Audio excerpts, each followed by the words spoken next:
Hey, this is Stephanie Sheh, and you're listening to Gundamn at MAHQ. Hey, man, is that Gundam? Yeah, man. Well, turn it up, man.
All right, everybody, welcome back to Gundam at MAHQ. This is one of your hosts, Neo, and joining me always is the Soul Bro and the Chris. What's happening? Guys, say hello. Huh? Chris always comes in low key, like you hear the end of the hello every time. It's hilarious. But yeah, welcome, guys. Thanks for tuning in. Welcome. How do I feel about the state of the world? Yes. Oh. I feel you. I feel you on that. Doing your best tennis. Sometimes. You don't know anything about culture. Soon there will be no distinction once I start drinking enough. And stop showering and just wallow in your own filth, rambling on about culture and.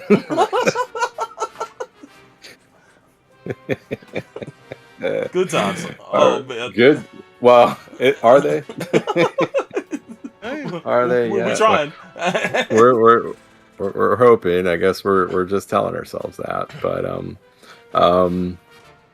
yes. Welcome to episode 318 of Gundam and MAHQ, and this is an interesting one because we're gonna be doing. It's kind of a callback for me and Soul Bro officially because we reviewed this set of movies actually in episode 2 of Gundam. That was BC. That was Gundam BC before Chris. And come to think about it, even though he's talked about these movies in various incarnations, Gundam Roundup, and different ways that we've talked about them, probably through the news and all other things, he never actually sat down and talked about it and gave a rating like me and Soulbro did. So, and I think, Soulbro, we were probably ripping off the MAHQ rating back then, right? Because we were ripping off a lot of stuff off of what he did. I wanted to. I meant to actually go back and find out what we gave it. We were pretty positive on it, right?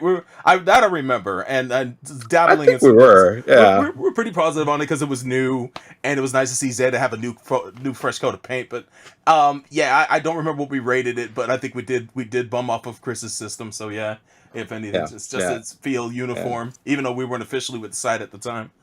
Yeah. I think soon after is when we got the email from Chris, like, I'd like to speak to you guys. Is that so? Yeah, it's like, what the fuck did we do? We're like, oh no, he's gonna be pissed off because we're ripping off all the crap off his website. About to get our papers backed up. Cease and desist. Because we thought of you like just this giant monolith, Chris, like the web. We're like, he's got all this power. He has a website. It's like unlimited power. That's right. No, I actually do think that's what we thought, though. I think that's and that was substrated calcite. If only. Yeah, then we learned the reality. And it was so much worse. You're just some weirdo drunk that has a bunch of weirdos around your house that like to. No, it's just kidding. That's more like it. That's more like it. Yeah, exactly. Put Palpatine back. Put him back in his cage. But but yeah, we'll be talking about all three Mobile Suit Zeta Gundam, a new translation movies. So, which came back in, I guess the first one would have been, 2005, right? So All we're three came about out that 20. year. First two. Oh, that's Oh, right. first two. Oh my gosh, Oh, that's right. that's right. That The was. last one. The last one came out in 6. I remember that was the better thing too. Now it all comes back. It's like, yeah, they just came after one and another. It's not now that they've gone back to that weird thing. It's like, you wait a year, and like with Hathaway's Flash, when's that coming back? So I got that sweet Jollibee money. I think they'd be getting it back sooner, but yeah. So anything as I saunter over to the Larry King Memorial News Studio for some Neo's listener submitted news, and it's a little light. I was a little surprised on that, so we'll just kind of go from there. There is an old bit of news that we never talked about because it was one of those episodes we were foregoing news, but I want to bring up. Oh, okay, Which one is that? Where do you want to go? Is this... You don't have... This is like old already, so you don't have anything about Macross on your list, do you? Is this Macross Frontier Delta home video licenses now belong to Anime Limited? Oh, okay. Yes. Yeah, you know what then? That brings up a good thing. So let me go. Okay, actually, you know what? There is some news because you're right. We did forego it. And we will get that too in a second, Chris. But the first one is from MCT Dread. He's got a Gojira alert. But I guess he's actually talking about the lizard, not the band. So I guess the Godzilla ride is getting a slick new Mecha Godzilla in Japan. So it sounds pretty cool. Let me see here. He's got a link. He's probably Mecha Godzilla's got to be one of the best of Godzilla's Rogues Gallery outside of like King Ghidorah and some of the other ones there, like Mothra and all that. He's had a couple rematches with him, so yeah, I would say he's up there. Yeah. So, thank you, MCT Dread. Oh yeah, look at this one posting from a new poster, Chris. Actually, speaking of Godzilla, this news came out as we're recording today. I didn't get to go see it, but D-Kids was doing nationwide screenings of Shin Godzilla in 4K. And really? The movie is coming to HBO Max, I think, next month. I finally get to watch it. I will finally be able to watch it. So disturbing, those video clips I've watched. But check your listings. But I believe it's September. It's coming to HBO Max. Cool. I talked to the Wonder not too long ago, and he was like, I just went through the most horrifying thing. I'm like, what? And he goes, I watched Godzilla -1 in black and white. He's like, it's more terrifying in black and white than it is in color. I'm like, okay. I have the Blu-ray. It has -1 color on it as an alternate version. I've not watched it yet. So yeah, he said he watched it. I need to sit down and do that. Yeah, he said it was terrible. I said, I watched it once in the theater, and I watched it when it came out on Netflix, and it's like that movie is so just goddamn disturbing. It's like, it's a great movie, but it's just it's so intense. And yeah, he's like, he goes, I don't think I'm gonna be able to sleep tonight. I'm like, I understand. So, but yeah, this next poster, man, this guy's bloviating. His name is Chris, and he's listed as administrator. What does he administrate? So, he says co-founder and editor-in-chief of MAHQ. So he's like the J. Jonah Jameson of MAHQ. So Chris, go ahead and hit this one out because I'm sure this Spider-Man. I'm sure this is going to be more like new J. Jonah, whereas he's more opinionated and taking the news stories. So go ahead. Speaking of banning, in all seriousness, we recently did have to actually ban somebody. Oh, are you serious? Oh yeah. For what? Dude who had like recently joined in the last few months, thanks to Yahtzee for taking care of this. He was from 4chan and clearly had like a 4chan rotted brain. It just was very toxic. And then in one thread about Code Geass just went nuts spewing out racist things, and Oh, unfortunately gosh. deleted some of his posts before I got to read them to see just how deranged he was. But Oy. yeah, it was not good. Wow. So an actual banning, huh? Jesus. Yeah, so Huh. shout out to Yahtzee for cleaning out that trash. Oof. props to Ozzy, man. Good shit. Good shit. 4chan mind rot. That's a bad disease. Don't want that. Yes, it Ooh. is. It's like as soon as I saw this guy joining, like this guy ain't gonna last, and then a couple months later, sure enough, like just started spewing out a bunch of anti-Japanese racism. Dude, he Oh really. gosh. Yo, shout out to Chris Mallard in the chat. Happy birthday, by the way, belated. He says he really hated 11s. Yo, god damn. I mean, yes, Oh, he did. wow. God, he just missed the fucking. Anyway, he lost the plot, huh? Yep. He forgot that it was a work of fiction. Yeah, right. Like, yeah. Yes. Jesus Christ. But go ahead, It's not Chris. a I'm handbook. sorry about that. Yeah. So anyway, the actual news. This was announced way back at Anime Expo.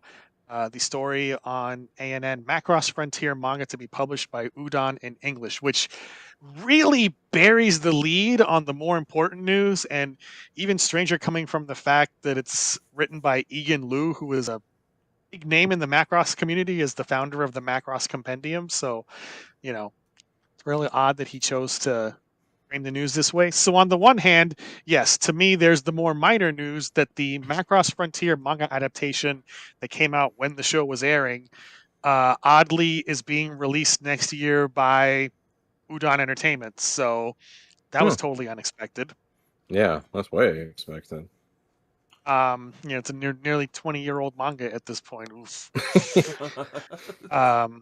Okay. Now the bigger news is that Anime Limited, this is the UK company that has already released in America Macross Plus and Macross Zero, that they now have the licenses for Delta and Frontier, both the TV shows and the movies for each series. Nice. And Wow. this came and went with very little fanfare, and it's like, it seems like pretty big fucking news given that, after Crunchyroll bought Right Stuff, we heard absolute fucking crickets about those Macross releases Mm-hmm. that had been announced at Anime Expo like 3 years ago. It seems. Yeah, it's a while ago. And it seemed very sus. And I thought, maybe Big West isn't happy about Sony and Crunchyroll owning Right Stuff now. And we never heard a peep again in subsequent years about those licenses. Never heard anything about release dates or any of that. And then after nearly 3 years of radio silence, also coming from Big West, who has been very non-communicative about these kinds of things, we get this news under the radar that now Anime Limited has those licenses. That's fantastic. We can finally own them officially, and Yes. not have to rely on streaming or other means. So that's great, man. And what's nice is the TV shows and the movies, because usually when these things come out, it's like one or the other.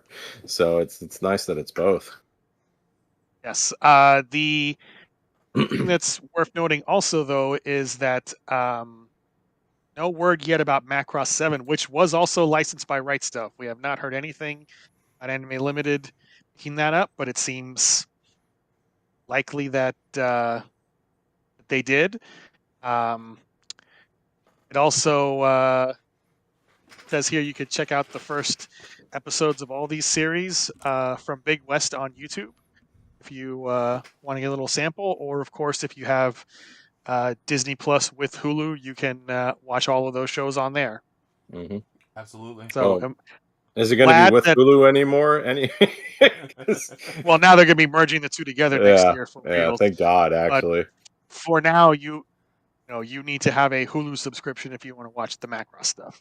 Yeah.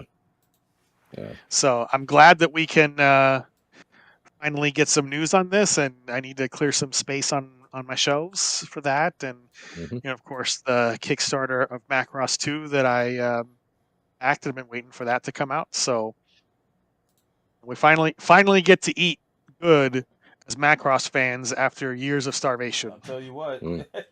I never even thought we'd see these shows officially on our shore. So it's kind of surreal just to be talking about this, let alone it being on streaming services. So awesome. I don't know how long they'll be available, but this is one of those things you don't want to wait on if you're a diehard Macross fan. So props to them for getting it out there. Especially with the state of physical media these days and things yeah. going out of print so quickly. I don't know if I mentioned this in the past, but as we've talked about, like, of course, Crunchyroll again, Mhm. they let all of these Gundam Blu-rays go out of print, which are going for ridiculous prices Oh wow. on eBay and Mercari and all these secondhand sites. People selling some of these fucking shows for like $700. Yo. Are you kidding me? Oh Wow. shit. Yeah. And one of the casualties of this was that Crunchyroll, under their branding, released Witch from Mercury on 2 Steelbook Blu-ray sets. They were Crunchyroll store exclusive, so they were not sold anywhere else. Mhm. They came out around this time last year, and within 6 months they were out of print. Oh wow. Wow. Fucking awful. They're going for a lot of money too. Oh Jesus Christ. So anybody who thought, "Oh, it just came out," yeah, it's fine. Well, nope, not fine. Yeah, you better get it. Yeah.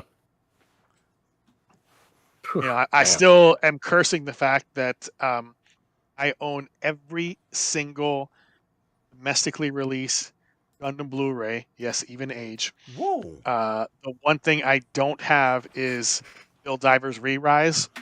It kind of vexes me.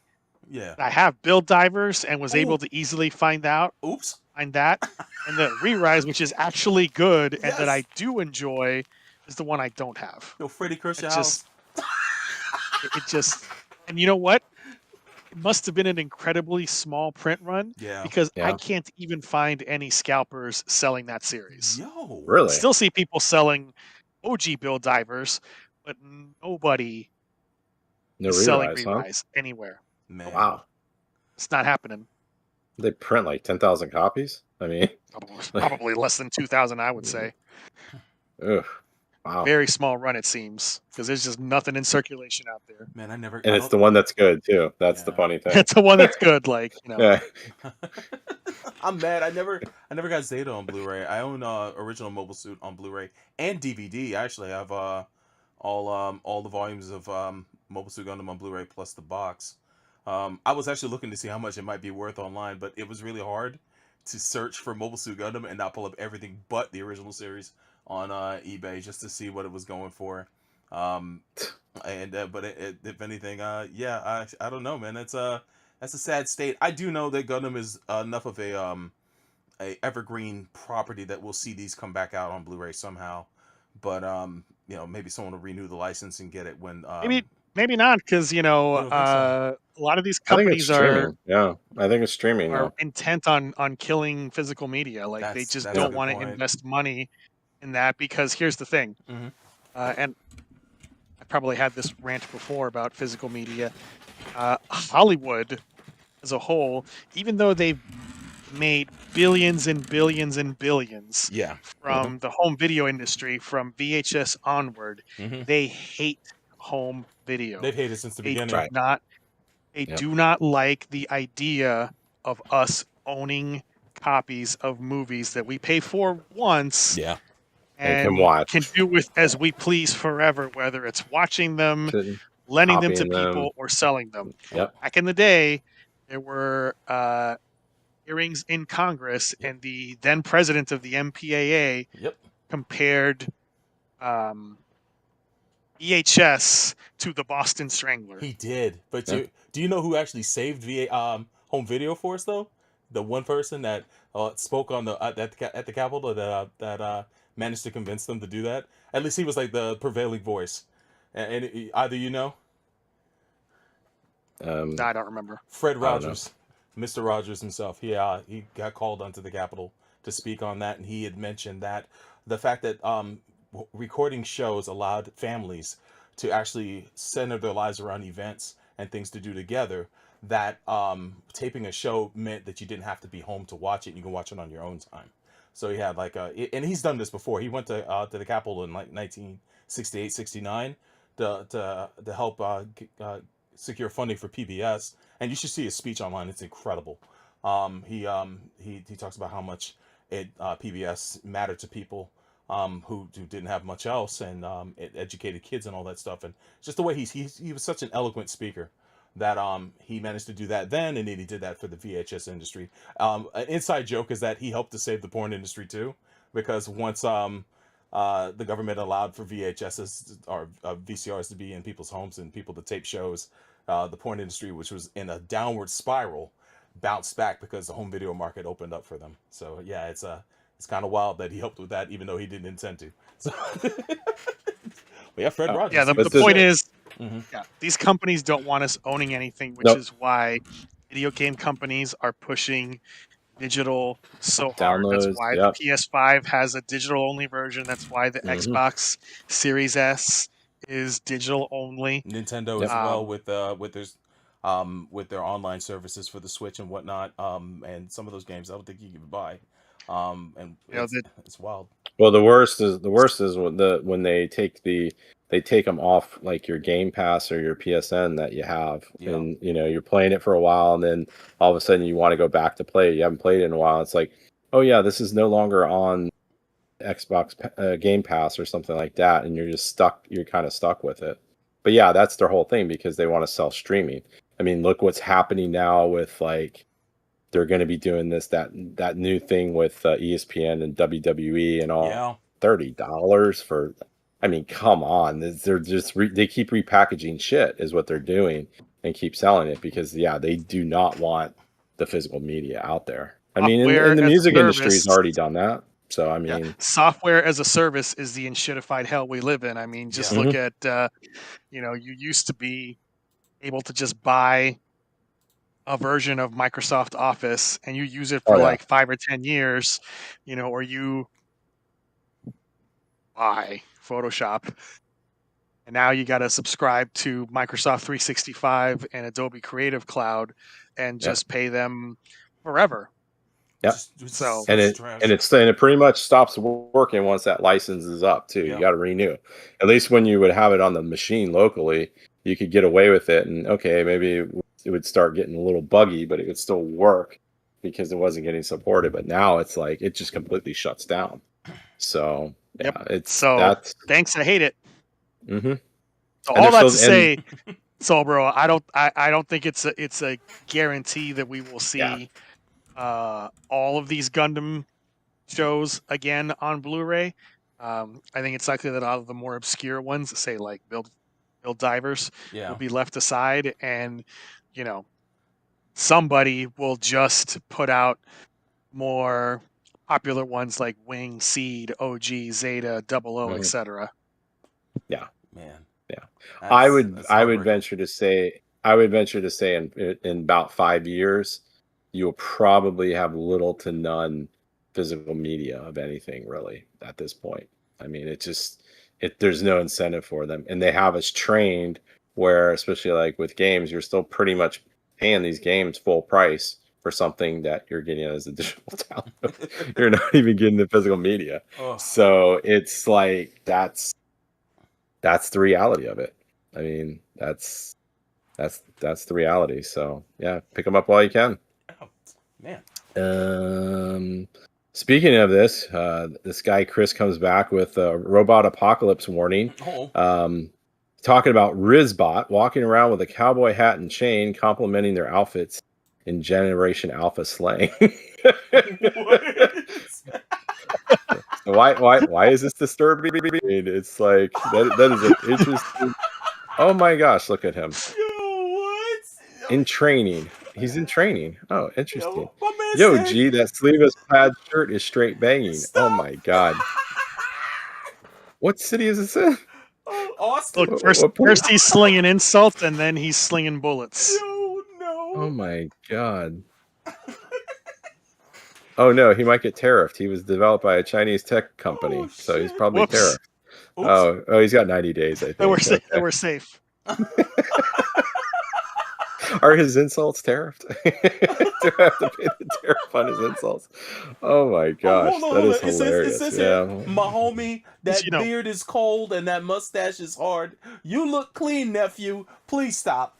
Please stop this fucking nightmare from happening. Oh, Holy and shit. he's got to do it in robot voice too, right? Like it's got to be robot voice. Yo, I mean, Can you imagine you're even- just walking down the street and this thing comes up to you and it's like, Skibbity, Riz, Ohio, no Yes. cap. He sounds like Univac from the Jetsons. I'm done. No, he probably he's probably got that AI voice. He's probably got that AI voice. Probably. That TikTok guy. yeah, Yes. he's got that. Yeah, he's got that AI voice where like for a minute No, it that sounds like a TikTok human. guy who sounds like this, vaguely like John Lovitz. Yeah. I'd have more respect if he sounded like fucking Univac. Let that happen. I'm ready. No, you know what I wanted to sound like? The Crushinator from Futurama. Yes. I love him, Pa. Thank you. Oh, that would be godlike. Please Oh my make that happen. I'll accept him whole if he sounds like that. No doubt. Man. Oh. You don't want him sounding like Soundwave. Yo, That'd be hilarious. I'll take that too. Yo, get Frank Welker in the booth. Let's go. God. I mean, it's pretty much a foregone conclusion that all this shit's going to go out of control and just we're going to end up killing ourselves with these things, right? One day. Yeah. I mean, I don't know if you're watching Alien Earth, but they bring that shit up, dude. The first 2 episodes aired yesterday. That show is deep in the tomes, my brother. I can't wait to talk about it on this show. Oh my god. I just have to say that, you know, that particular AI that's on a particular social media platform that called himself a couple weeks ago, Mecha Hitler. No doubt. Which, I mean, sounds like, I thought that was one of the... Wolfenstein? Yeah. At first, I thought it was like, wasn't that the robot at the end of the Danger 5 when they all were fighting each other? Because Hitler had a mecha at the end of Danger 5. I remember about this. But it was something else. It was like the Holy Cross or something like that. Yeah. But I'm like, I thought that was Mecha Hitler. There's also Hitler at the end of Bionic Commando. Yes. Yeah, that's true. That was the most I love that game to this day because the surprise villain. It reminds us of Super Sentai Hitler. You can never forget. Yes. But I love Bionic Commando to this day because when you find out the last boss is Hitler, I was more jazzed to kill that motherfucker than I had ever been any last boss in my life. Dude, that was a seminal moment in my young development. Yep. Good shit. Yeah, Yazi says it was Super Sentai Hitler in Danger. Yeah. Oh, there you go. Yeah, must remember, kill Hitler. That was always the last thing at the end of the mission. It was like you got to stop this and remember, if you have the opportunity, kill Hitler. Fucking indispensable advice. Let's not forget Starfish Hitler from Kamen Rider. Of course. That's the best. Oh my god. Ridiculous. I saw that shit. Oh my god. Or Rubberface Hitler from Inglourious Bastards, which is I love that part. Like he's dead, and then they just start shooting his face even more. It's like they don't give a fuck. This is what you would do if you had the DeLorean time machine. Empty the clip. I'd be a Blur-in. Empty the I'd be in the bunker. Exactly. So, oh man, next one here comes from Philly Gundam fan. He's watching the show right now. He's watching this live in stream. Shout out to the. Go ahead. Sorry. Yeah. So, it's going to finally hit his news article here. Yes. Looks like this was announced at Anime Expo 25, the Ghost in the Shell Legacy manga box set. Ooh. So, it's like every page of the defining work of the modern cyberpunk returns the ultimate uncensored edition that matches the final Japanese manga, packaged in a box set featuring 2 brand new illustrations by Shinro Masamune, 11 exclusive posters, and a set of multicolor Fuchikoma robot stickers. Wow. So that's there's one new piece and 10 posters from the rare limited edition 1997 Cyber Deluxe box set, never released before in English. Wow, this is pretty freaking cool. There's a lot of stuff in here. Let's see, is there a price? Because I'm sure this can't be cheap. Let's see. I don't see one, but I don't see one either. Yeah. So, but yeah, I'm sure we'll have more as those things as it gets closer to release here. So, oh man, MCT Dread comes with some dead guy news, which is always not good. It's not the dead guy I want to see, but these are other people that died. Yeah, this is a little old because, like we said, we haven't really done the news in a while. So, first one, Michael Madsen, known for his role in Reservoir Kill Bill films, dies at 67. I mean, I think you guys probably all know him. Oh yeah. Had that. He always played the shady guy. Yes. Yes. He was typecast as a shady guy. He was a perfect shady guy. So, and then the next one is Julian McMahon from Nip Tuck and Fantastic Four. That was the Mr. Fantastic, right? He was the Mr. Fantastic. No, he was Dr. Doom. Oh, he was Dr. Doom. Oh, yeah. Okay, all right. And then, oh man, MC2 Jared gave me just for me. Yeah, this one kind of broke me, man.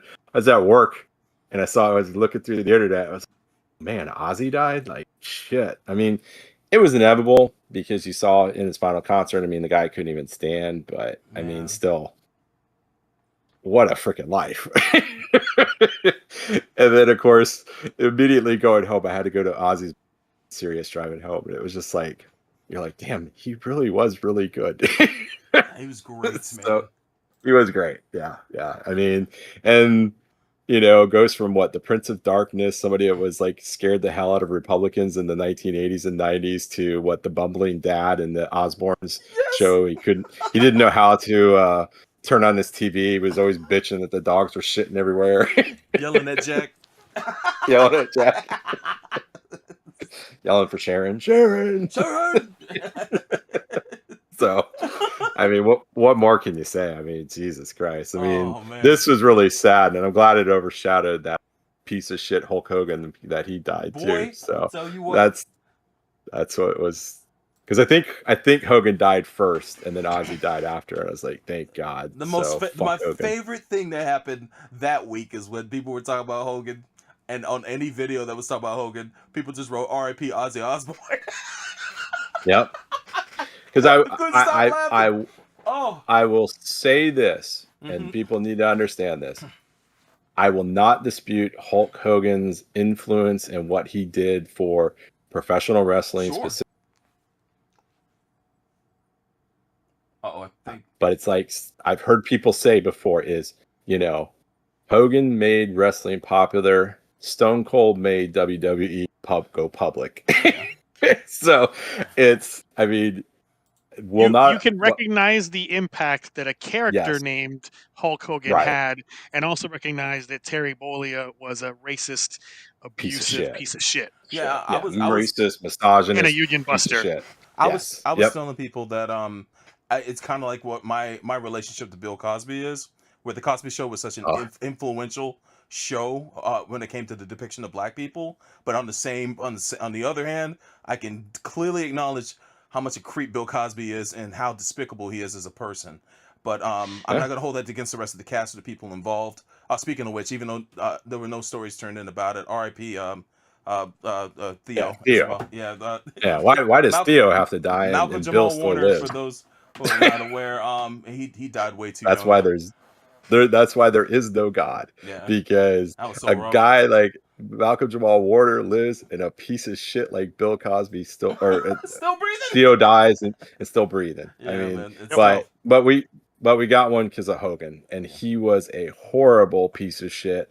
And I thought it was actually appropriate that his last time on a wrestling show, he was booed the fuck out of there too. Like, man, oh my God, yeah, like peddling his bullshit beer.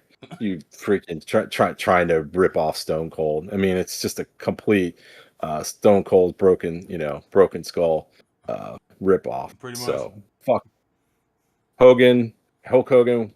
We understand your impact. Terry Bollea, burn in hell, you motherfucker. So, and then Ozzy. But I will say this.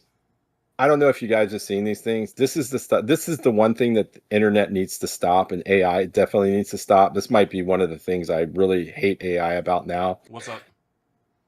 No more of the like AI generated things of like Ozzy riding the Oh, motorcycle to heaven and meeting like Freddie Mercury and stuff, Yeah, and that's a then bit much. the weird things where they're like, oh, I looked like this before I died, but then 5 years ago I looked like this, and that is Yeah. it's so weird and upsetting because AI is still very horrible on that stuff, and it's like, just stop, people, stop. It's just, I mean, like one of them was terrible. I think it was Ozzy was riding in the clouds on a motorcycle with bat wings, and he had a bat next to him. Like, why? That's Why are we dumb. doing this? I- Yeah, That's so on just- the nose. yeah. So, but MCG Trek comes with more dead guy news. One of Pokemon's most prominent voice actors has died at 71, and that is, who would that be? Oh no, the guy that did Meowth. Huh? Yeah. Sadly. James Carter Cathcart, prolific actor known for his work in Pokemon, passed away at age 71. Began work. The original voice of Ash Ketchum's rival, Gary Oak. Wow. Huh. Crazy. So he retired from voice acting in 2023 after being diagnosed with throat cancer. Oh my gosh, how Oh. horrible is that? Damn. You make your living off your throat, and the cancer wants to kill it. Fuck you, cancer. Man. Yeah. So yeah, that's Yeah. that's I got some more definitely sad. dead guy news while we're at it. Oh, go for it. No, might as well. Fuck it. Yeah. Not exactly Mecha related, but like this one definitely hits. This news just came out yesterday on Anime News Network. Singer Nobuo Yamada died at age 61 from kidney cancer. He most famously sang the original Saint Seiya opening theme, Pegasus Fantasy, wow. which is one of the all-time fucking bangers of anime Yeah. opening songs. Oh shit, Yeah, man. I know what song you're talking about. Oh wow. Yeah. That is definitely on the rotation for like anime opening bangers. Yo. He Yeah. was just 61. Yo, that seems to be the magic number recently, man. Because D from What's Happening passed away, and she was 60. Actually, Yazi88 does put that in the post too. So we'll have to give him we'll have to give him some credit on that too. Props to Yazi, yeah. But, It's been a Pegasus Fantasy, everybody. Like if you don't even have, if you've never seen Saint Seiya and you don't want to, No. that's fine. Watch that You have to watch this, yeah. Listen And to then- that. And listening to it will make you want to watch Saint Seiya. Yeah, man. Correct. I will say that. So just warning you on that one. Damn. Man. That's tough. So all of South America must be a Yes. mourning. For real. For real. All the fans of Los Caballeros del Zodiaco. Yo, half They're flag. very sad. half flag at half mast. Yo, that's real. Oh man. Saying armor at half mast. There you go. Yo, I could see at least one Latin American country literally flying flags at half mast Damn straight. because of this news. Like, Brazil. I would not Which be one? surprised by that. Which one? Brazil? Brazil. Yeah, that's true. Saint Seiya is huge there. Holy shit, man. Yeah, it is kind of like the thing of there. It's like Ayrton Senna, Iron Maiden, and Saint Seiya. I've never seen watching those things with the live like Iron Maiden concerts in Brazil. I'm like, Jesus Christ! It's like, is everybody in the whole entire country at this freaking concert? Because they go crazy. Holy gosh! Yeah, Well, they probably this do guy it the was day of just mourning. here in this story. This guy was supposed to perform Saint Seiya song in Mexico in March, but had to cancel due to health. So Oh man, sucks. maybe in Mexico they are flying. They might be flags, too. Yeah. half staff for him. Damn, it sucks. Oh, and the last one here from Yazi88, Discotech announced Blu-ray's Zegapane collection TV show and 2 movies. Zone of the Enders Blu-ray. Wow, Idolo and Dolores 1, and I know Soulbro is gonna like this one, Monster. So Hell yeah! I mean, Chris has actually yeah. clued me into this. But yeah, hearing that Monster's coming out on Blu-ray, I need to get this before it's gone because With the English dub. with the English dub, because they only released it partially out here when it was under Viz, and then they because that didn't sell well, they decided to just can the rest of the release. So for you to get a second chance like this, I know it's gonna go fast, so I have to get my hands on a copy. Oh, when we I just can. talked about it. Physical media. Yeah, man. I would tell people do not sleep on Zone of the Enders because that has been out of That print show's freaking for awesome. a very long time. Yeah, And I still have the DVD set. came with the I've been for a game. very long time. Very underrated show. Yeah, man. The Idolo OVA is great too. Mhm. So get on that. It comes out. I remember doing the tag team playing in that game with Devon.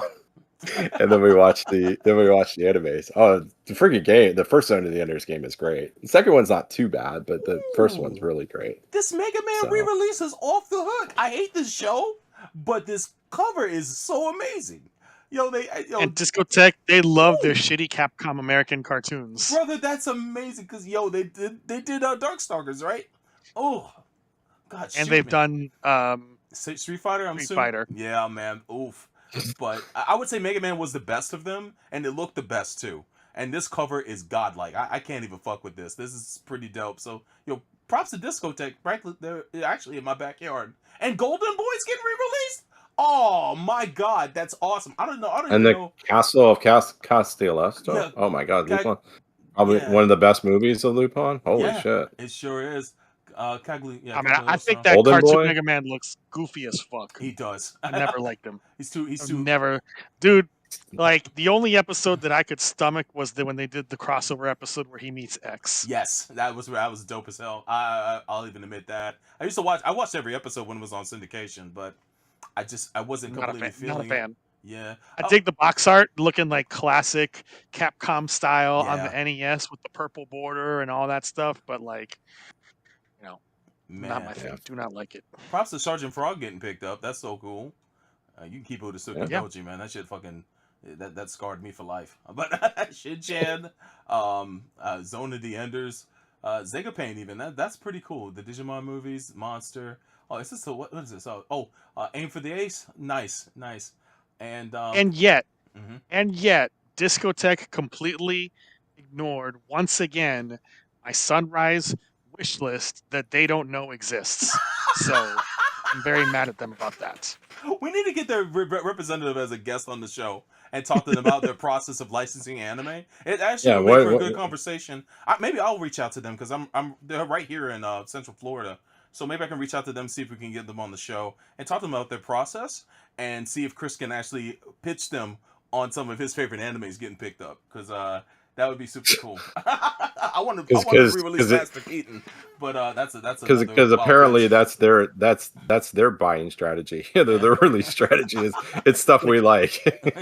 I want the things that I like, not more Galactic Defender Linguini and random tokusatsu shows I never heard of. Right? It's making somebody happy. That's all I know. But awesome. Good shit. Way to go, Discotheque. And that's it for the news. So if you ever have any news, always go to the Neo's Listener Submitted News articles thread in the Gundam section of the Mecha Talk forum. So all right, I guess let's get into these movies. Well, before you do, I do have a few things to mention. Number one, a correction from earlier. I want to wish both brothers out here, the Mallard brothers, happy birthday. I only wish happy birthday to one, but I didn't realize both were watching till after I said it. So, Chris, Rob, happy birthday to both of y'all. Also, I wanted to tell people about the episodes being online now for the audio and all that stuff. So, guys, if they're all there. If you did not know, all the audio episodes for Gundam are now on the audio feed, which you can find on iTunes. It's up there. You can also find on Spotify as well. So do me a favor. If you have a Spotify account, go on there, subscribe to our show on there. If you guys want to give a review, please do. I asked for 5 stars because we work really hard on the show. But be honest, I guess. But fuck that. Just 5 stars, please. Yeah. Give us 5 stars. Don't be nice. 5.5. Also, Gundam.net is back online.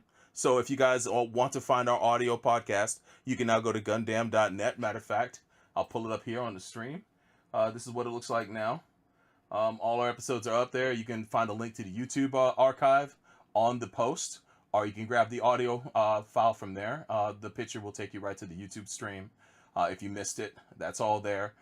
Make sure to favorite it, and also, if you guys can give us a good review, and that'll help out the show and bring more people. And if you're not subscribed here on YouTube, please subscribe. We're trying to build up the subscriber base, so that way we can get more attention and more things to come. If you also didn't know, I've been uploading the original episodes of Gundam on YouTube, so make sure to visit the YouTube channel, which is at MAHQ and check those out. They're called the audio runback episodes. There's even a playlist.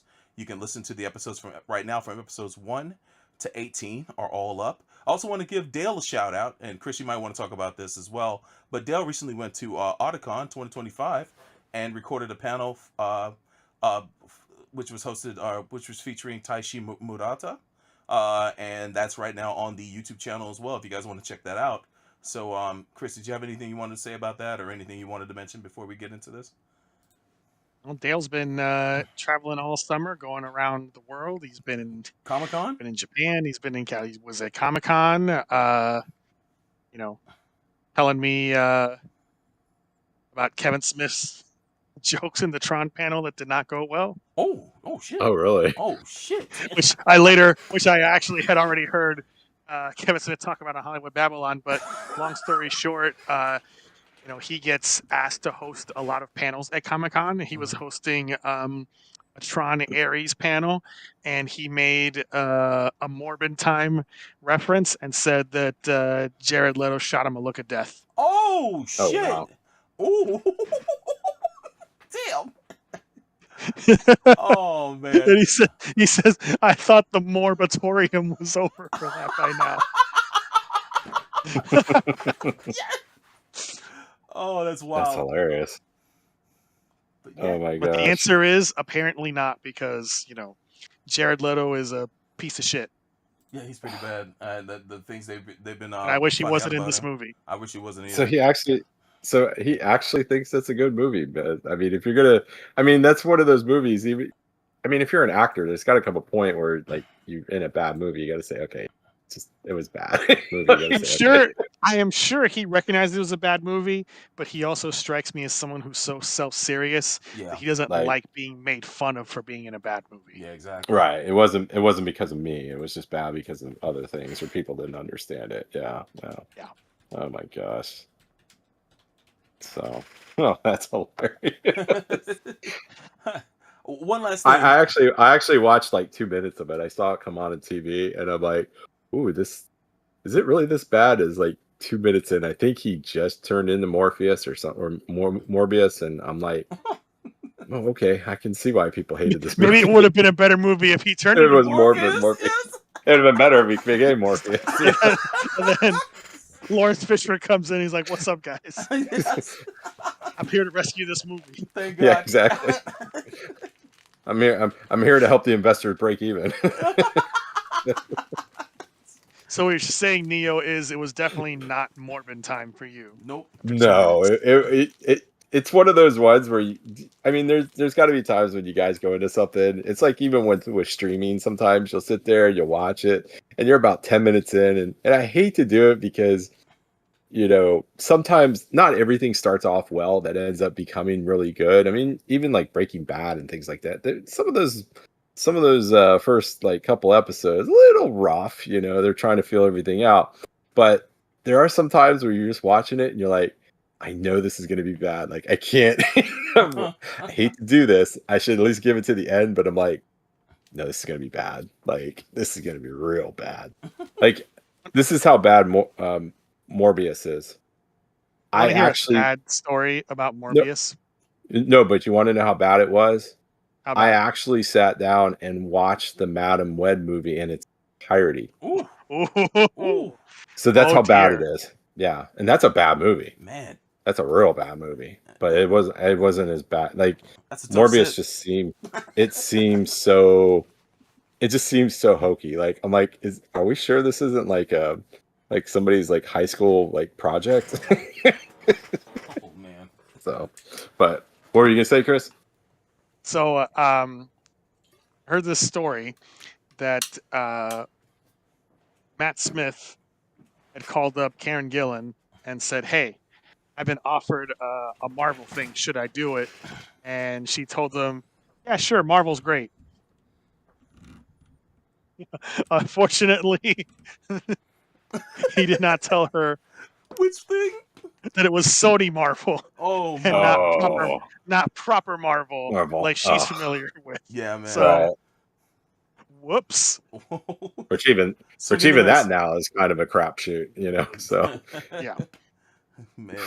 Man. that's all. Yeah, well, you forget about that. Hey. Anyway, mhm. what I was trying to say is Dale has been traveling all over the place. So yes, he was at Otakon and he filmed this panel featuring as a guest the Japanese voice actor of Norbashino in Iron Blooded Orphans. So Wow. check that out if you want. He also typed up a little panel report of a Bandai panel with a couple of people from Studio Kara talking about G-Quux. Oh shit! Cool. Right on, man. And also check out the MAHQ Blue Sky, where I have posted some pictures and short videos from some of his travels this summer. That's awesome. Yeah, so that's literally MAHQ DOTNET on Blue Sky. If you guys didn't know, follow us. Follow MAHQ on Blue Sky, of course, and Gundam on Blue Sky. We're just Gundam on Blue Sky. So if you guys are on there and you want to interact with us, by all means. Real quick though, before we press on, let's drop out of the Discord and jump back in just to refresh the call. Just want to make sure it's at a bit of squirrely moments. I'm doing it now. Oh man, yo, props to Rob. Rob says, I'm re-listening to all the episodes, and it's making me feel very old since many of them are from the end of high school / beginning of undergrad. Brother, man, it's been a long road, that's for sure. Let me jump back in. There we go. All right, I'm back. Yeah, it's all right. There you go. We're about to end the show without you. Oh, I know, right? Thank you, Rob, for that. Thank you for watching the Runback episodes. I appreciate it. I've been seeing your comments and other people's comments on the Runback apps. So, yeah, if you guys want to engage with those apps, please do. Let me know what your favorite parts of the episodes are so I can make shorts out of them. And thank you very much. Back to you guys. All right. So, so Chris, you wanna? I guess we'll just go. Do you want to take them as a whole, or do you want to just go one by one in the movies? And I think we can take it as a whole, and obviously, yeah, we don't need to get into a plot. So, like, know everybody the here plot. listening here, Yeah. we all know the story of Zeta. Sure do. So I want to start with some general comments. Amazing. We obviously were not originally planning to do this as a topic. It just sort of came up in discussion, and these movies first came to mind to me this year when we did the 1985 episode, because of course it's the 40th anniversary of Zeta the TV series. It's also the 20th anniversary of the movies, which of course you do the simple math there, and that means that the movies themselves are now as old as the TV show was when the movies came out, which just made me feel ancient. Oh my god! Yeah, that's crazy. That's a turducken of because it's like you talk about these, you talk about like, oh yeah, the new animation in the movies. It's like it's not so new anymore. Nope. 20 years old.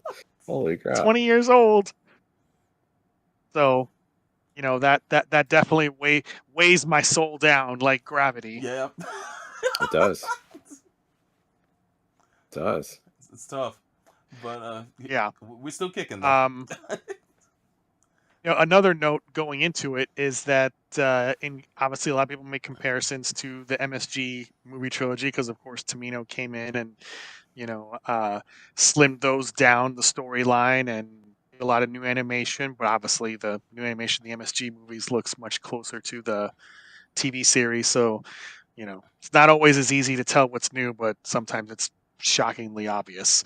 But I think one thing that will definitely inform our discussion is to consider this key difference between the two. If you look at the MSG movies, the runtime for each of them is about 2 hours and 15 minutes. Yeah, absolutely. Yeah. For the Zeta movies, the first two are 90 minutes, an hour and a half. and the third movie is an hour and 40 minutes. Yeah, it sure is. So if you compare the two, and add up the runtime, Zeta trilogy to the MSG trilogy, like you could squeeze out a whole fourth movie of the Zeta movie lengths from the difference between these two.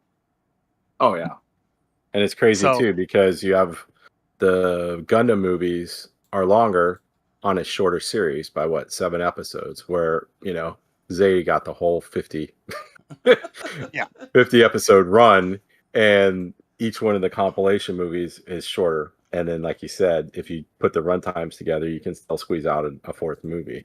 So, Absolutely. and that does still show in the Zeta movies. So, yes. So getting into the first one, Heirs of the Stars, this one covers roughly the first 13 episodes. It ends on Earth with the fateful reunion of Amuro and Char for the first time in 7 years. And it's very dramatically redone. When you see these two lovers reunite. Oh, are you starting that? The shippage. Somebody's got it. Oh man, there's a whole section of that fanfic going on. Yeah. So watching these movies again, one thing that struck me is another comparison to MSG. Something that Tomino does quite a bit in these movies is he will take battles across several episodes and combine them in to make one really big battle. Yeah. Which is essentially like the last hour of the third movie is like 5 different episodes combined into just one big old giant space battle. Yeah, absolutely. And I think that approach has benefits. Yeah, it does. The obvious thing is, the new animation really stands out. It really sticks out like a sore thumb. Boy, it is distracting, but you eventually get used to it. Like, it's less bothersome now than it was when I first started watching movies 20 years ago. Yep. Because you just know what to expect. Yeah. The first time there's obviously that shock of like, geez, like sometimes it's like there are 2 shots here being reanimated, and then it just goes back to like old stuff before it and after it. So it's just really weird, like stuff that they chose to sometimes do, and then some of the stuff they chose not to do. Well, and I think the Blu-ray upscales on the older animation kind of helped too, because I think it's I don't know. It seemed like it was cleaner now watching it again, but maybe that was just... It's definitely cleaned up. Yeah. And there's some other enhancements that they made back at the time that they made this movie. One thing that's noticeable is if you notice any scenes in the old style animation in cockpits, they went and added like more like HUD elements. Yeah, man. To the displays. They sure did. It's kind of make slick. them more interesting. Yeah, it's well done. Yeah, it's a well done change. My favorite effect is when the cockpit closes and you see it from first person view, and then it goes from seeing the interior of the cockpit to like fading in the surroundings. Like everything disappears. It's the coolest effect. I love that they really took advantage of the spherical cockpits and how they're designed and how they can implement it into the special effects of the series. Kudos to them for that, especially in 05. Yeah, obviously it would have been nice if they had just reanimated the whole freaking thing. But of course, Sunrise don't like to spend money like that, and the fact that these movies are very successful told them, well, we don't have to.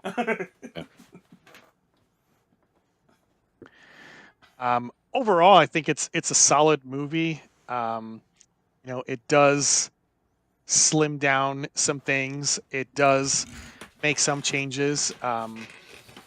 One of the things that sticks out is that they do not visit Colony 30. Nope. And instead, they take some of the footage from the episode where they do, and they like show that as a video to Emma, but cleverly cutting it so that it just looks like it's She doesn't see random herself. random AU people in normal suits. They're checking out Colony 30 and not, Camille and whatnot. Because they stop that point where she's about to turn around on Colony 30. It's like, Yes. oh, quick cut. It's like, oh, this really happened? Well, you should know you were there. It's what you're saying. Watching this. It's like, They it also, is clever. it is clever the way they do that. As a result of this change, they also push back Lila's death so that she actually joins Jared and Kakrikon on the Earth descent operation, and both her and Kakrikon die at pretty much the same time, which is interesting because that's sort of like a double blow to Jared. Yeah, that's true. Yep. I thought that was an interesting change. All the stuff on the moon is gone, which also includes on beating the shit out of Camille. Yeah. So yeah, that's a good change that he got to avoid that fate. I mentioned, the thing about combining episodes. Basically, like the third, fourth, and fifth episode are all combined sort of into one battle where Camille loses both parents at the same time compared to being split across 3 episodes in the TV version. So that's also a big shock on him. And, in terms of where it ends, I don't think you can pick a better ending point than this destined reunion between Amuro and Char. Yeah. I will say though, the only thing that really bothers me about the first movie is you lose because of the editing of it. You lose why the whole rivalry between Jared and Camille. Like you don't see it as much in there. It seems like it's a little bit more glossed over in this one. Outside of him just the inciting incident is like shown in flashback because it starts with Camille already being held in detention. Yeah. Right. Yeah. So it's like, I think in some ways that kind of, I like it more the way it was more depicted in the TV show, because it felt more kind of put together. Throughout the whole movie, it's like you really don't feel like Jared's really that much of a rival to to Camille. I mean, throughout this whole trilogy, he gets slimmed down out of things quite a bit. Lot. Yeah. I mean, because one of the great parts of Zeta is just the loserness of Jared, the cockroach that won't die but always loses. I mean, he was just a roach. I mean, he was a roach in a normal suit. He just didn't die when he should have so many times. He's a roach in a normal suit. I mean, it is still satisfying to see Capricorn's smug ass die too. Boy, it's so stupid. Good. Yeah.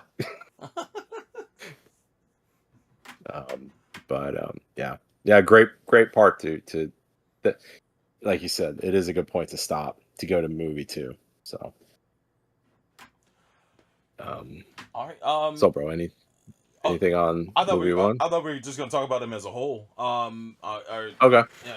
If anything else, what I was gonna do. Yeah. So did I, but then I started talking about one. You started talking about movie 1, fair. So and then oops. Well, Chris, you got any? That's okay. You got any further thoughts before I jump in? No, I'm good. All right, cool. Yeah, man. Watching this again, I hadn't watched it in probably about 10 years. But Zeta, all you guys know, that's my favorite Gundam series of all time. I also consider it the greatest sequel of all time. I know that can be challenged, but Zeta to me is just such an experience watching that I felt so satisfied after it was over, even though it has the ending of that series has some serious teeth, and it's something that I expected because it's Tomino, but at the same time, I wasn't prepared until I sat down and watched it. So I'm really appreciative of the show, and watching these movies when they came out years ago. I was excited to see them. Yeah.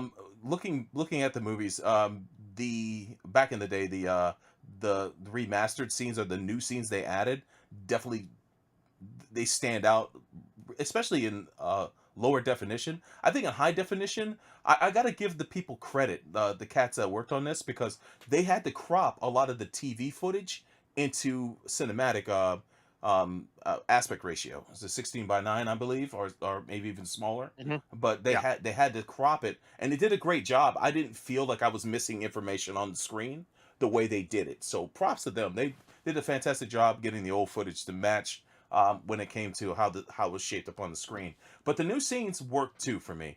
And when they come up, you instantly know this is new lore they're throwing at you, or they're rearranging events. So I'm actually kind of appreciative of how those scenes jump out at you when they happen. There's as the movies go along, there's less of them in movie 1, then more in movie 2, and then movie 3.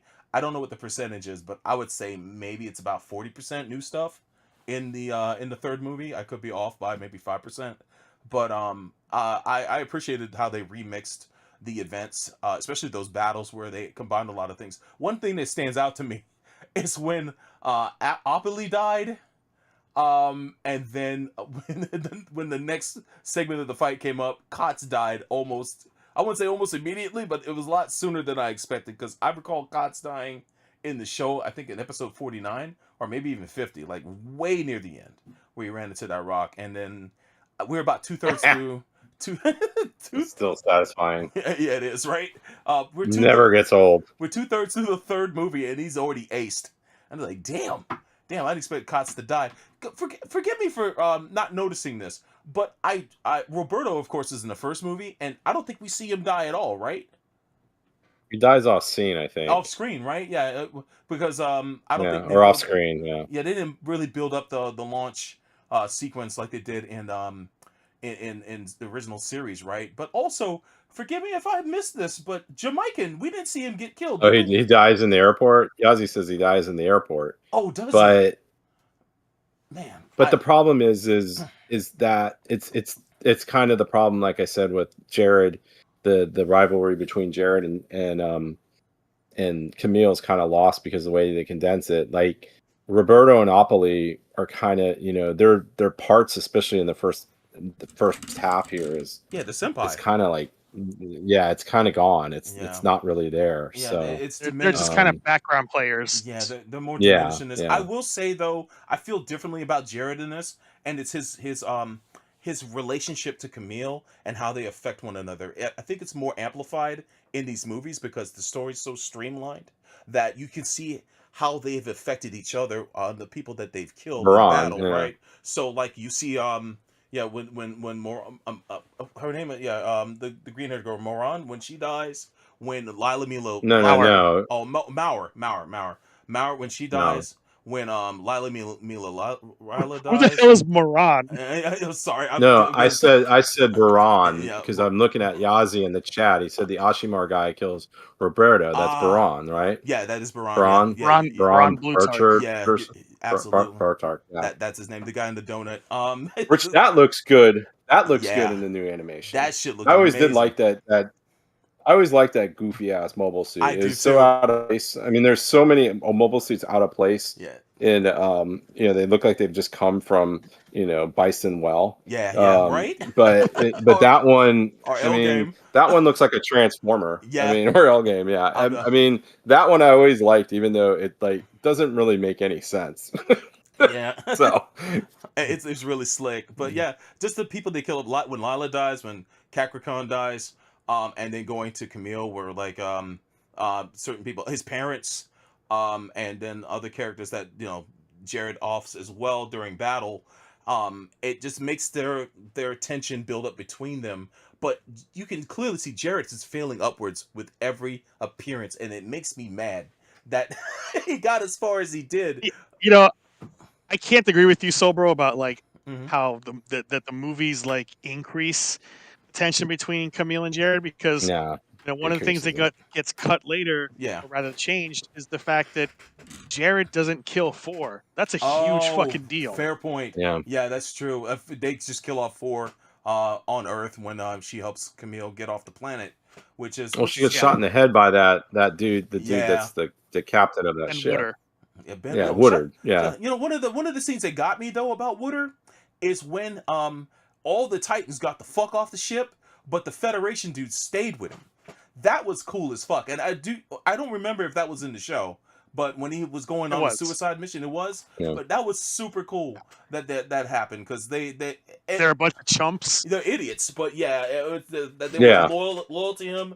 It was the old school cats that were loyal to him. While you could see the difference between Federation guys and Titans in that scene. So that was cool, even though they were fighting a losing battle when it came down to it. But that was a dope scene too. When he came down the stairs, reloading the gun, and just started bucking. Holy shit, dude! Shit, what's the name? 4 must have ate like 5 bullets, man. That's crazy, man. But yeah, just when they really when they brought in new scenes, they animated the hell out of them, and I appreciated that because they took advantage of the movie space to do that. But I gotta be honest with you, there's so much stuff taken out of the series, so much beautiful moments taken out of the series, in hopes to put this new retelling out in theaters, that it doesn't hit the same. You know, there's no Dakar speech. Like, what the fuck? That's like one of the best moments, man. That's gone. Ford's reappearance is gone.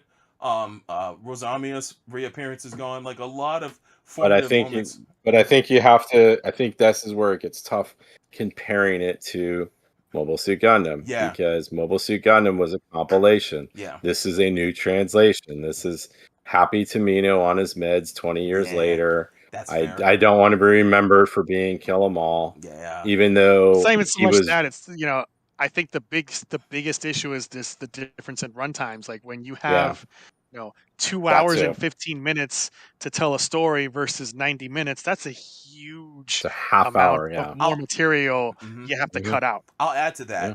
Not only did that work against these compilations, but also worked against it is that Mobile Suit Gundam is actually a slightly shorter series, and in Mobile Suit Gundam you can take out a lot of the more kind of like one-off episodes out of the run to make a more consistent story. So Tomino had a lot more room to maneuver for the original trilogy, and he made those episodes longer, of course, which all helps with making a better compilation.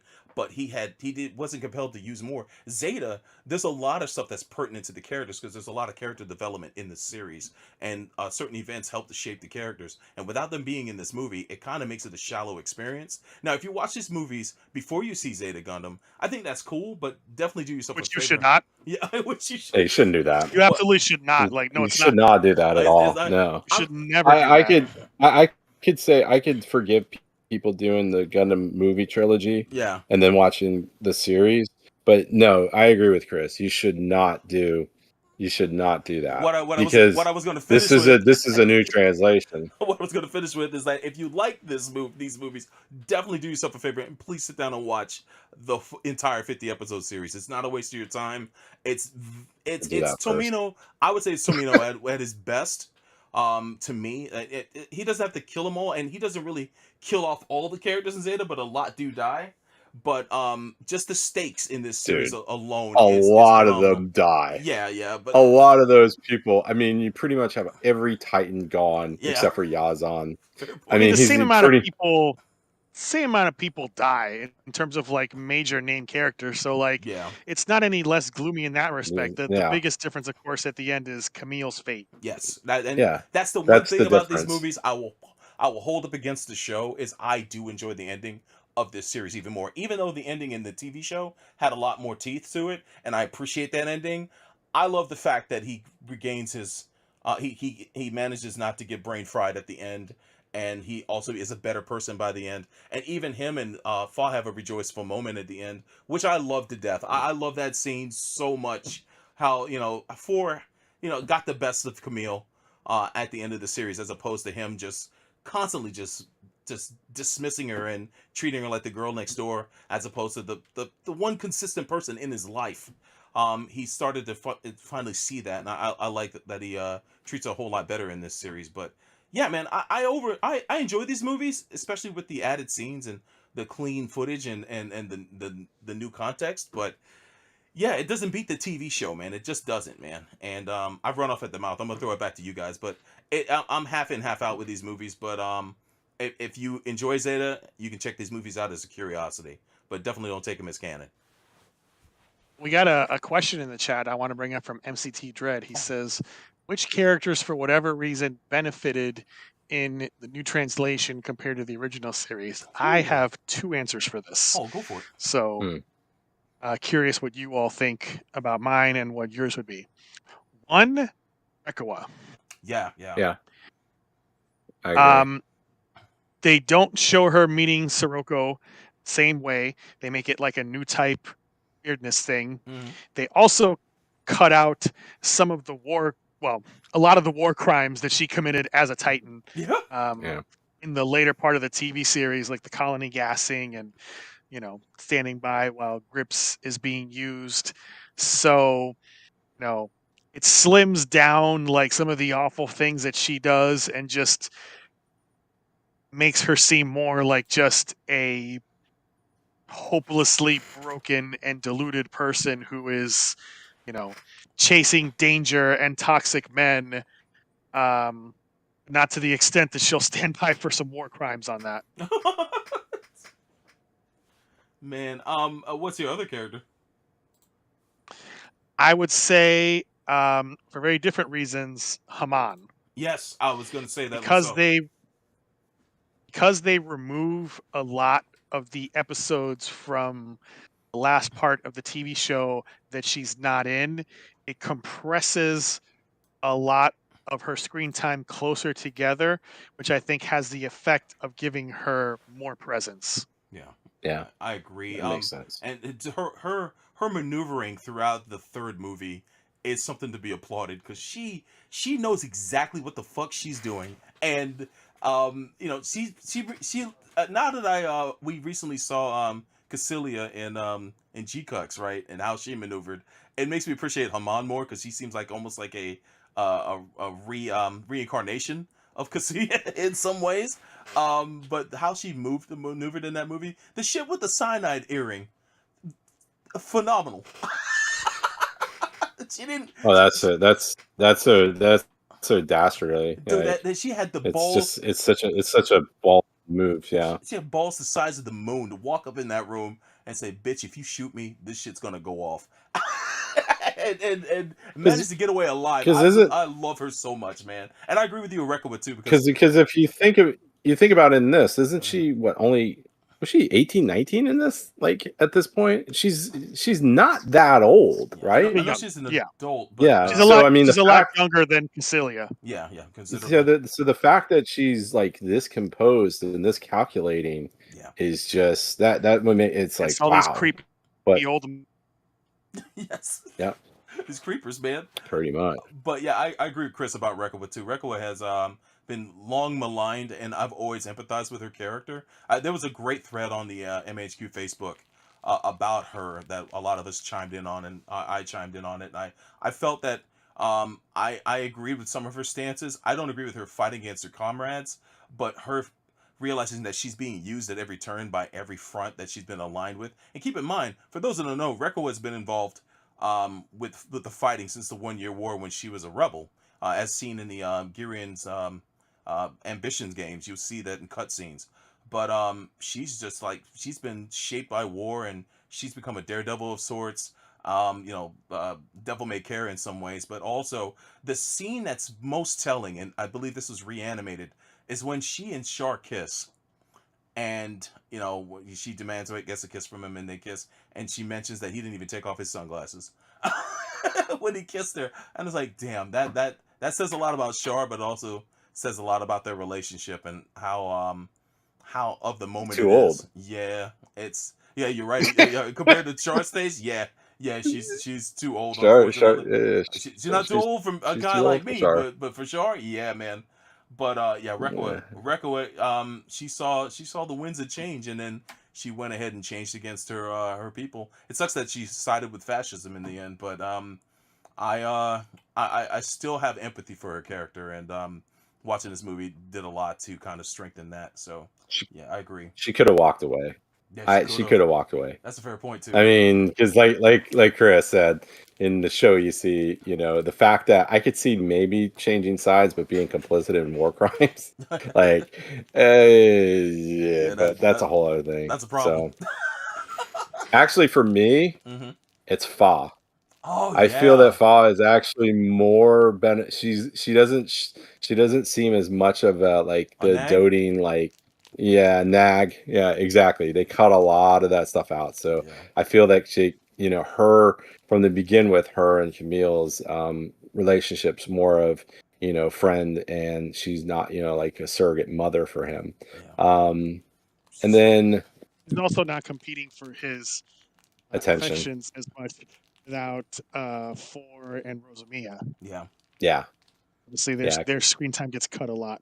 And top of that, Yeah. she's And, one of the and few people in that series that can talk absolute truth to Camille, and he'll actually take it. He won't argue back, or he'll actually consider it. Versus like anybody else, he'll rebel against. But Fa was one of the few people that would shoot right through them because she knew him the best. And I think with you're right, Chris, because without Four and Rosamia in there, you don't get a lot of his little like pining and all of his little like antics in the show where he's like, so confused about him and all this other stuff. And it's just like, especially the Rosamia stuff. I just, oh my God, that if there is a part of the TV show that kind of bothers me, it's that. I'm like, oh, seriously, dude. Another one I think is Yazan. I Oh think yeah, because he shows up as more he's more calculating in this. I mean, he was calculating in the show, but you can see especially the setup on what's his face, freaking not Jamita, but the other freaking dude with the mustache. What the hell, Jamaican. yeah. It's Jamaican, Jamaican. setting him up and then doing the thing when he did the basket, which is great too. So I think he definitely benefits too. I don't know. I guess maybe Chris or do you guys have any other ones that you feel benefited? Man. I have the opposite Oh of Yeah, I was someone gonna who ask was you. hurt by it. What do you have ones outside of that didn't benefit from the new translation? I will say one who did not benefit was Beltorchica, because Mhm, by cutting out the Dakar arc, you only see the very annoying, bitchy Beltorchica in these movies, and mhm. then you don't see her later on when she's like better Yeah, I Yeah. agree with and that. far less annoying. By extension, I would also say Amuro, because by cutting out the Dakar arc, he gets a newly animated, very tiny cameo as the end credits are rolling. Yeah, Yeah. when they're watching it So from Earthside. yeah, so it's like that reduces Amuro's visibility. So that's kind of a shame. Mm-hmm. Yeah. Yeah. So bro, what about you? Oh man, Any that it's tough. I know that we got a little Sailor, I guess, but we didn't really get much in the original series. So fuck. I mean, she was barely in Zeta anyway, so this is like not really And that and different. they used her well, voice posthumously, right? I want to say because she had already passed by that time, and Yes. they lifted her voice from something else to have in that scene. So it was nice to see Sailor speaking in Zeta Gundam because that didn't happen in the show. You just saw her, and that was it. She didn't have any lines until Double Zeta. But yeah, man, I really don't. I can't think of anybody off the top. what? Well, a lot of Are characters. you serious? Well, let me think. Are you serious? Hold The on. most obvious? You guys have danced around it. Char. Yeah, No, because I was gonna say Char. yeah, that. the no The I was speech. building up to Shar. the Okay, Dakar speech. go for it. Go Yeah, for it. the Dakar speech. Talk about it. Yeah, Yeah, I you're mean, right. you finally get.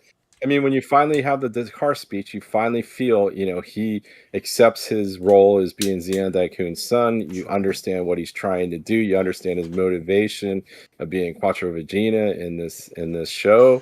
Of course, it goes sideways after this, but I mean, yeah. I mean, it's one of the most iconic things, and it's almost like the the the one part where it really kind of puts together, okay, what is the thing that they're trying to do with this whole thing with the new types and moving people to space, and the space people not understanding the earth people, and the earth people not understanding the space people. Hmm. So yeah, I mean, that's definitely Shar. I mean, come I agree. on. Yeah, you're not And wrong. I do agree with And I agree with Armoro too, because I The feel loss of that. Dakar definitely.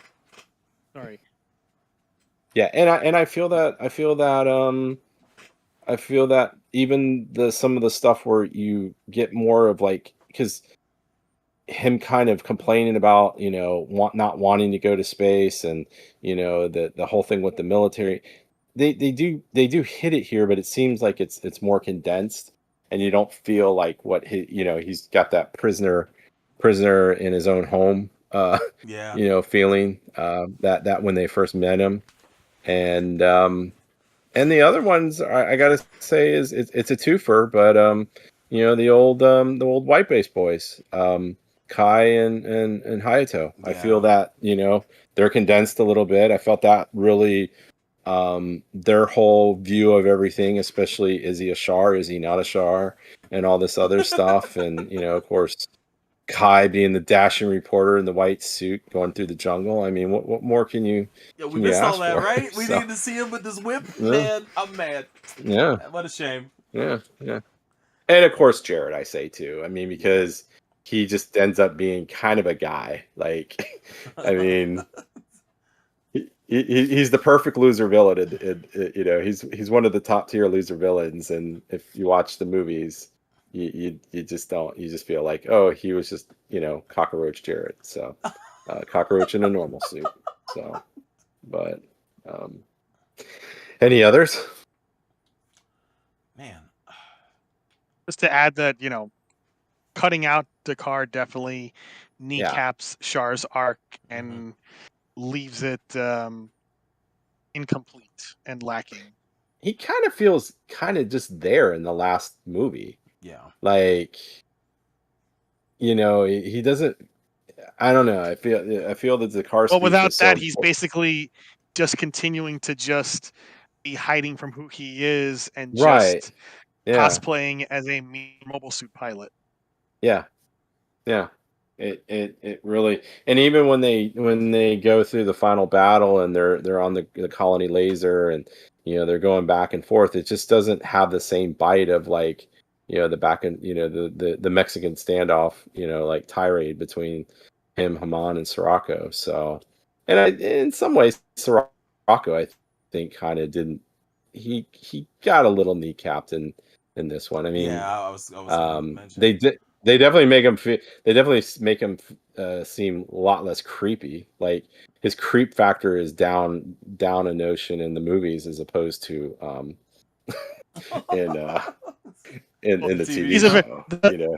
the fact that the staff of G-Quux said that they specifically set this in 0085 so that they would avoid having to deal with Sirocco Woo! is Yeah, a testament to how fucking creepy he is. He sure is, he's buddy. a creep.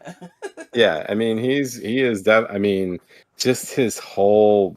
Oh my gosh, some of that stuff with Sarah and Rakawa, and I mean, just yeah, he Like I sex guess in some predator ways he alert. probably benefits. Yeah, I guess in some ways it benefits the character, because it doesn't show as much of a creep he is. So, So here's a but question. mm, If obviously Zeta was conceived in the 80s when, technology in our time was very different. So do you think that if they had like Instagram and TikTok in Universal Century, Mhm. that Sirocco would basically be like space Jordan Peterson, Oh shit! probably, probably. Damn. like a guy that a lot of idiots think is really smart You really, and deep and yeah, profound, and he's just but saying not the most like dumbass nonsense. bullshit you ever Yeah. heard. He's not. And just He's not. likes to manipulate weak women or damaged women. Yeah, So Yeah. yeah, he's definitely red pill. He's not space Andrew Tate, but yeah, Jordan Peterson is more of a match for him because He's yeah, he's a new type pickup artist. yes, yeah. yes, I agree with that. That's a apt comparison, man. I will say though, he creates the. I mean, I forgot how much I liked the Palace of Thing. Like, I It's a forgot, cool like, suit. I did like that mobile suit. Yeah, I mean, I was like, damn, that I forgot about that suit, because But it you want just to know looks. somebody who benefited from the new translation? I'll tell you what. Mm. Hmm. Me, because of the fact that the Bolinoak Saman gets less screen time. Oh God, thank God. I second that too. I hated that thing. Shit. Oh my gosh. Thing is so fucking ugly, It's and hideous. I hate Mobile Suit so much. Ooh, it's pretty fucking hideous. Oh wow. So odd. Oh And my also, God. its pilot is garbage too. But Yeah. Yeah. Trifling. Oh my God, the man. Paul Mixamon. I forgot about that thing. Thank you guys for bringing that back. Oh my gosh. Man. But yeah. So yeah, I guess I would go the mobile suits. I mean, of course, especially, what can you say about the Zeta? It looks even better. I mean, I will say at the end, when after he puts the Wave Rider form into Sirocco and then and he comes out and it slowly just transforms out. That did look very beautiful. Gorgeous. I mean, I was just about to say. I like, okay, this is where the new animation is good, because that just looks so well, you good. also gotta love then, Camille's super robot attack of the Beam Confuse. Oh yeah. Exactly. Yep. The so Beam random. Confuse, First time I said Beam Confuse, I'm like, I'm confused. Why are you shouting out an attack like this is a Super Robot show? I know. That shit is actually in Gundam Versus as well. It's funny. That's Tamino. That's Tamino's Easter egg. Being confused. Oh man. Something I want to mention. But I will say, go ahead. I mean, I will say the updated animation. I mean, on especially the space battles and the ships. I mean, God, it does look good. I mean, the Argama, the Radish. I forgot how ominous looking the Dogo Skier was too. It's like, even though, I mean, it's one of those ships too. It's like everybody's afraid of it, and it just gets punked in the end. Just typical Titans fashion. And then of course, like I said, the Ashimar looked so good in the new new animation. So you gotta give credit to the Ashimar, one of the few mobile suits with a Gearwalk mode. Oh yeah, true. Yeah, it did, and it just is like I said. You see it on Earth, like on the Garuda plane, in a Gearwalk mode with its legs sticking out underneath the flying saucer. So it's crazy. It's not just because it's yellow. It's just it is so out of place. I mean, there's so many out of place mobile suits in there, but it just looks. It always caught my attention, and then with the new animation, it just looks so great. And I actually did like that guy, Braun. I mean, he was actually a pretty tough pilot for them.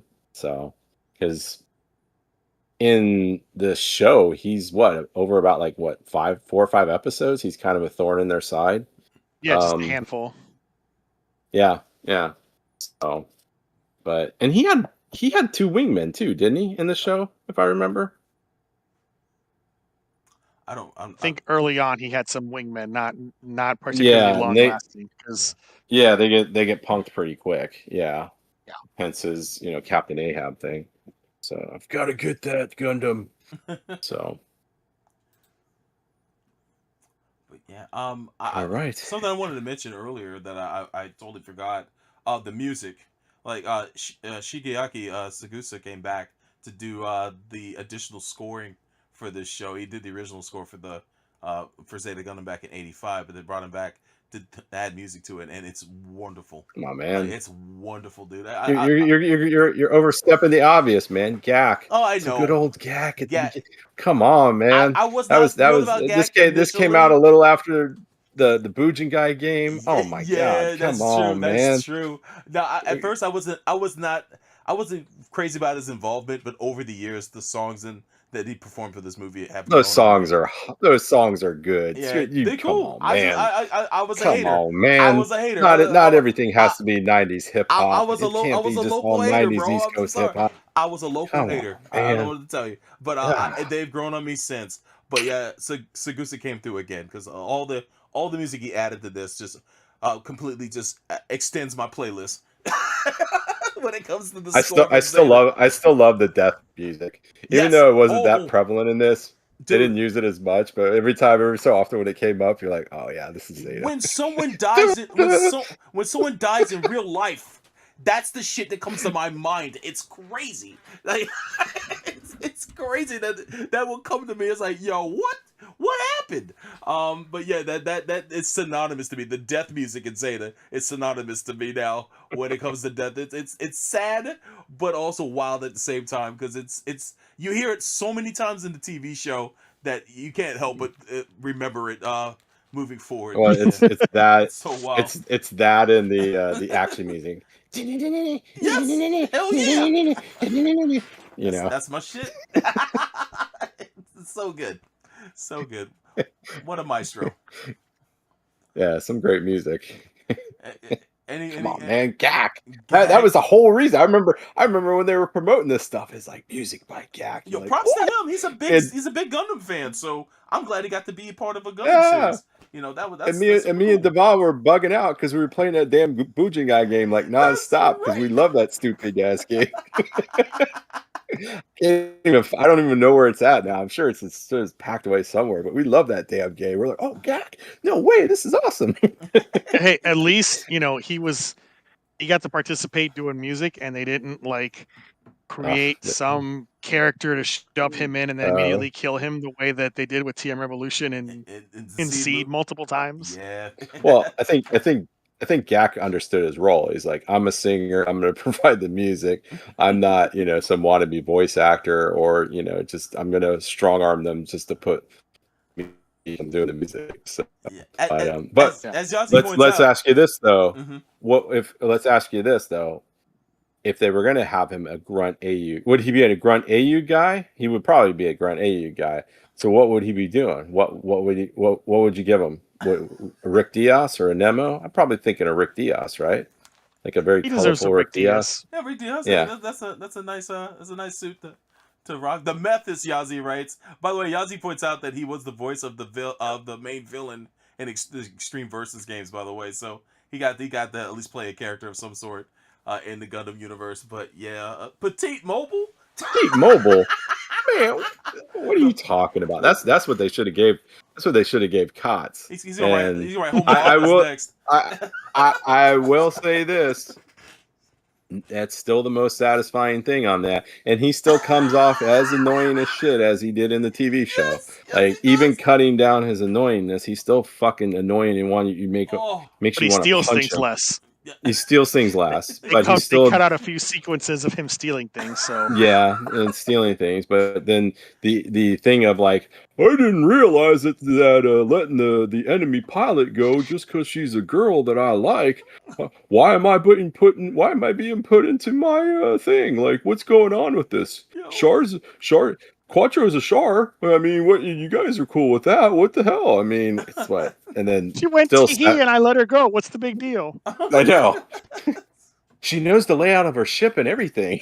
It's like, what is wrong with you, dude? So still satisfying that he got his death is as funny as Jared's death. I mean, they did keep two of the funniest deaths in there. Where Kotz is like, "Oh, hey, I got out of the way. Oh, it's a rock." He's the real rock guy before the real rock guy and Char's counterattack.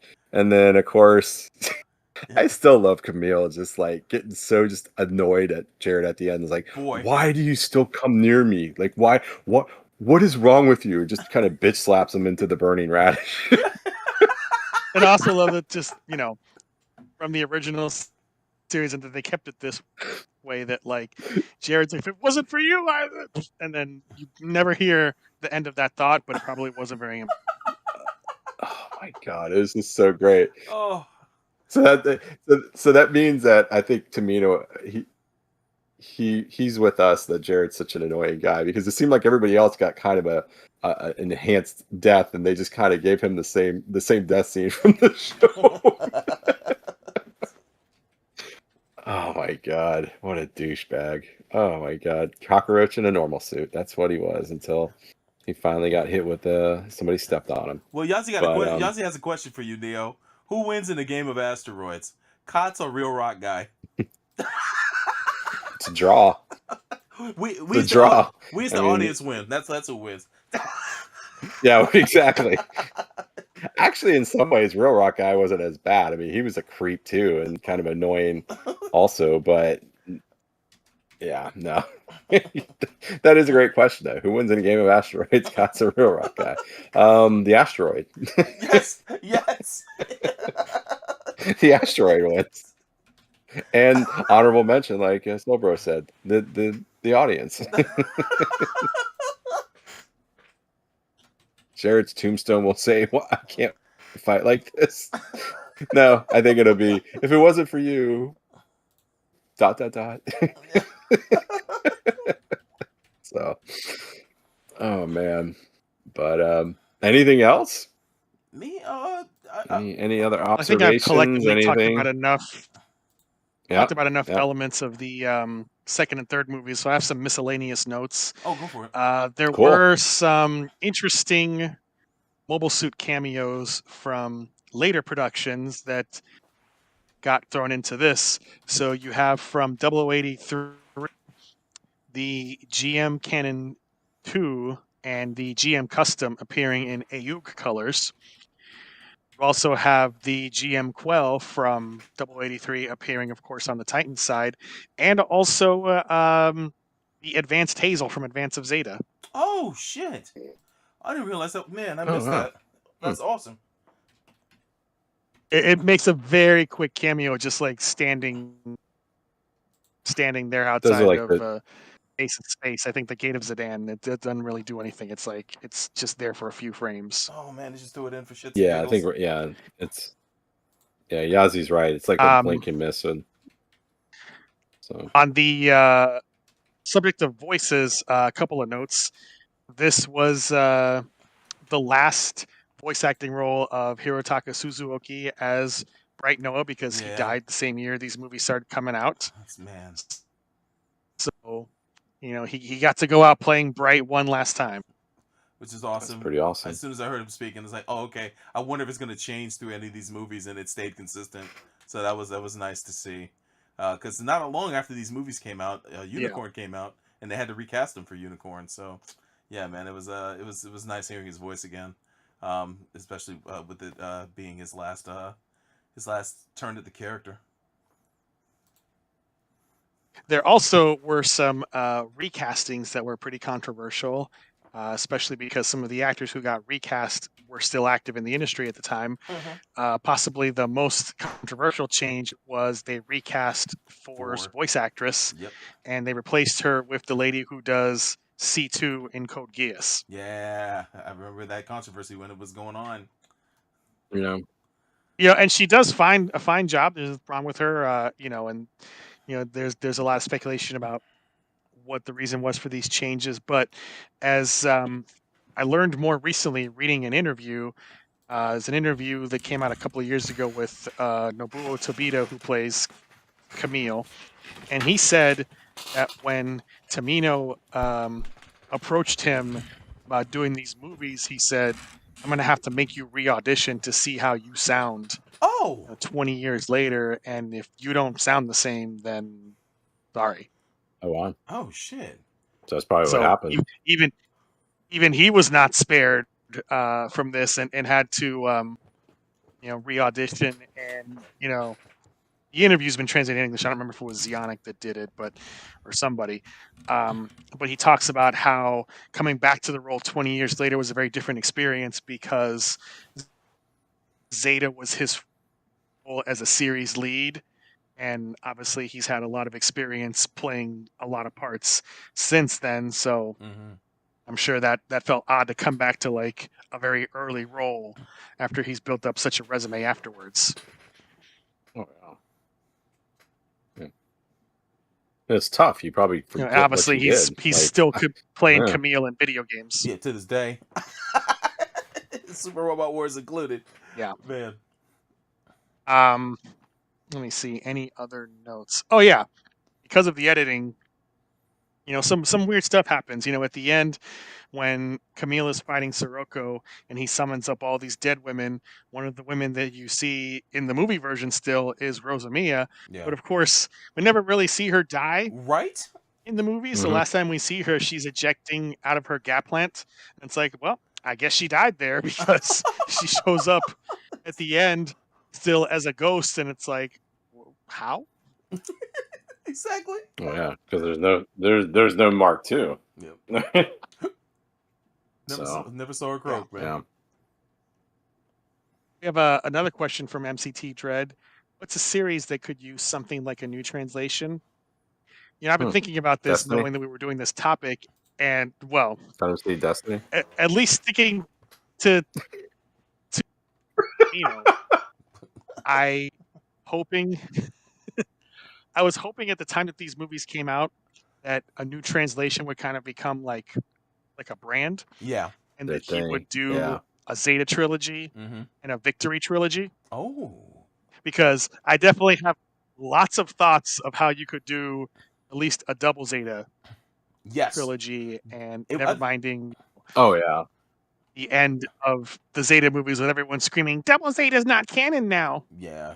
I which has actually been one of the most Yeah. annoying parts of Gundam fandom for the last 20 years. one of the things I remember about reviewing the show back in episode 2 is that's one of the things I said is that I wanted to see the a new translation treatment go to Double Zeta because there's so much you can do with that. You can streamline that story some because the first part of the story it's not bad, but there's some things you can do away with or speed through in order to get to the meat of the story by doing that, and you can change up all the things that Tomino didn't like during Double Zeta. It kind of improved that story towards the end. So I would have loved to seen that. I think Double Zeta deserves some kind of revisit because it's a cool show and it gets slept on by a lot of people.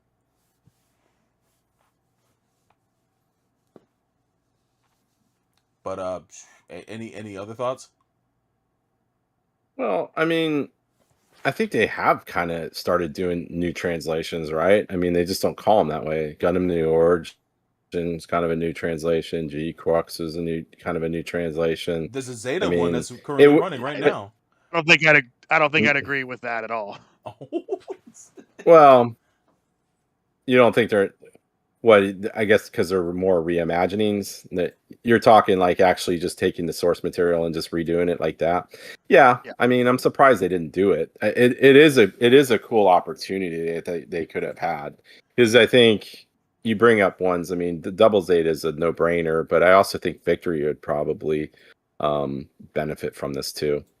I wanted to ask Chris, you know. are you reading Mobile Suit Zeta Gundam Define currently? No, I know that right now it's still running and it's like 21 volumes deep. There's somebody who's done some like machine translation, so I'm not. Oh shit! Not Okay. interested in that. It's got some cool new mobile suits though. Yeah. Yeah, you can check I've out seen those. what it did. So it's got that going for it. For those that don't know, Mobile Suit the Zeta Gundam Define is a revisit to Mobile Suit Zeta Gundam as a story in manga form. So it's I don't know, I haven't read it to say it's like the Gundam the origin treatment, but I do know the artist of it is the cat that did the character designs for Double Zeta Gundam and Char's Counterattack. I want to say. So yeah, it's Well, he also did Char's Deleted Affair, and we know Oh. how poorly that story turned out. Ooh, well, there you go. Yeah. So they might have some problems, but I guess when it's done, we'll consider doing a review of it here on the show. But I'm curious about it. I'd like to see exactly how he reviews it. And one of the writers actually is a writer from the series as well, from what I read in the wiki. So one of the staff writers from the actual original show is one of the writers in the manga. So hopefully that helps to improve that story too. So we'll see.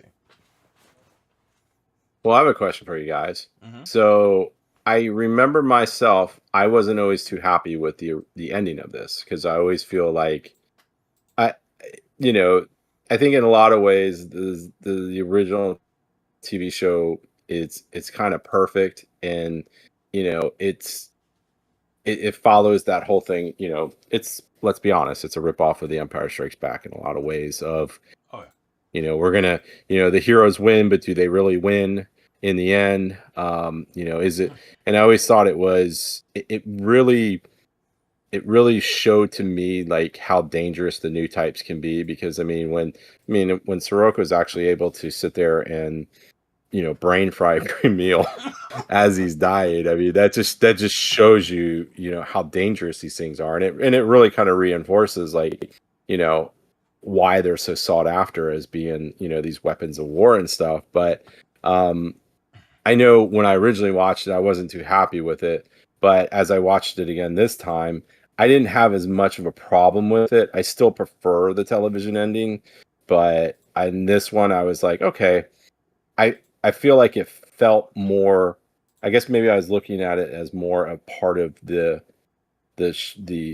movies as the story goes, as opposed to comparing it to what the TV show did. So, did you guys have a similar thing, or maybe you didn't like it this time, and maybe you liked it before? I don't know.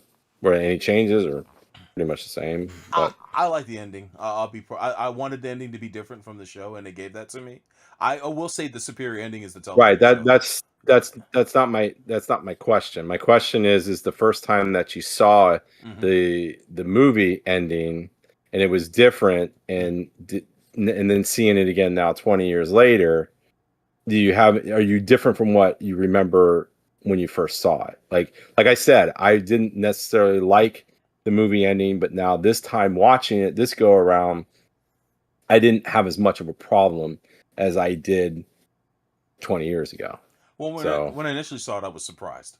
I thought they were going to go harder. But watching it again now, no, it warms my heart. I actually feel better about it now than I did back when I saw it, because I was stunned. Okay. So yeah, that's where I land. Chris, did you have any change, or about the same? You didn't care? Just felt like banning somebody? About the same. I think the biggest flaw of this trilogy on every single watch I've had of it is cutting out the car. Yeah, and it's always a problem. Yeah, I was never bothered by the happier ending because Camille takes a very different trajectory in this edition, and he doesn't have that sort of like ascent into darkness from people dying around him in his same numbers, especially being reunited with 4 and then losing her the way that he does. Right. So it tracks. He has a better ending, but I find it amusing that they kept that iconic shot of his helmet breaking from doing that new type attack on Sirocco, and then he just happens to keep a spare helmet in his cockpit. It's like, isn't that interesting? How convenient. Yeah, it's very convenient. Like, that was a great plot device. It's the wrong color. It's the wrong color helmet, because it's like the orange helmet that everybody else uses. So it's like, why would you keep? If you're having a spare, why wouldn't it be like the same color as yours? Like, I don't really understand that. Yeah, I don't know. So, all right. Okay, so you guys want to do some ratings? How do you want to rate it? Do you want to rate them individually or just as a whole, or what do you think is the best way of doing this? I'll do it as a whole, personally. We watched it back to back to back. So as far as I'm concerned, it's one entity. As for my rating, I'd give it barely a 3.5 out of 5. Lack of Jamaican murders. I really wanted to see that guy get murdered, and I forgot that you didn't see it on screen. I'm a little sad at that, but that's what I'd give it. So Chris, what would be your? So that's Solbro's second rating. So Chris, what's your first actual official Gundam rating of Mobile Suit Gundam, Zeta Gundam new translation movies? I'm gonna give it 4 miscolored helmets out of 5. Oh man, nice. Yeah, I think. Actually, sorry, I'm gonna change it. I'm gonna change this 4 Beam Confuse out of 5. Beam Confuse, baby. Yeah, there you go. That's the ticket. Being confused. That's a great. I would like to know that. I've been in that production meeting. It's like, okay, we need to add some super robot attack. What should we call it? Beam Confused. Why? Well, it just sounds awesome, and it'll Because confuse the fuck hell you, out of the that's why. audience. It's my show. Fuck off.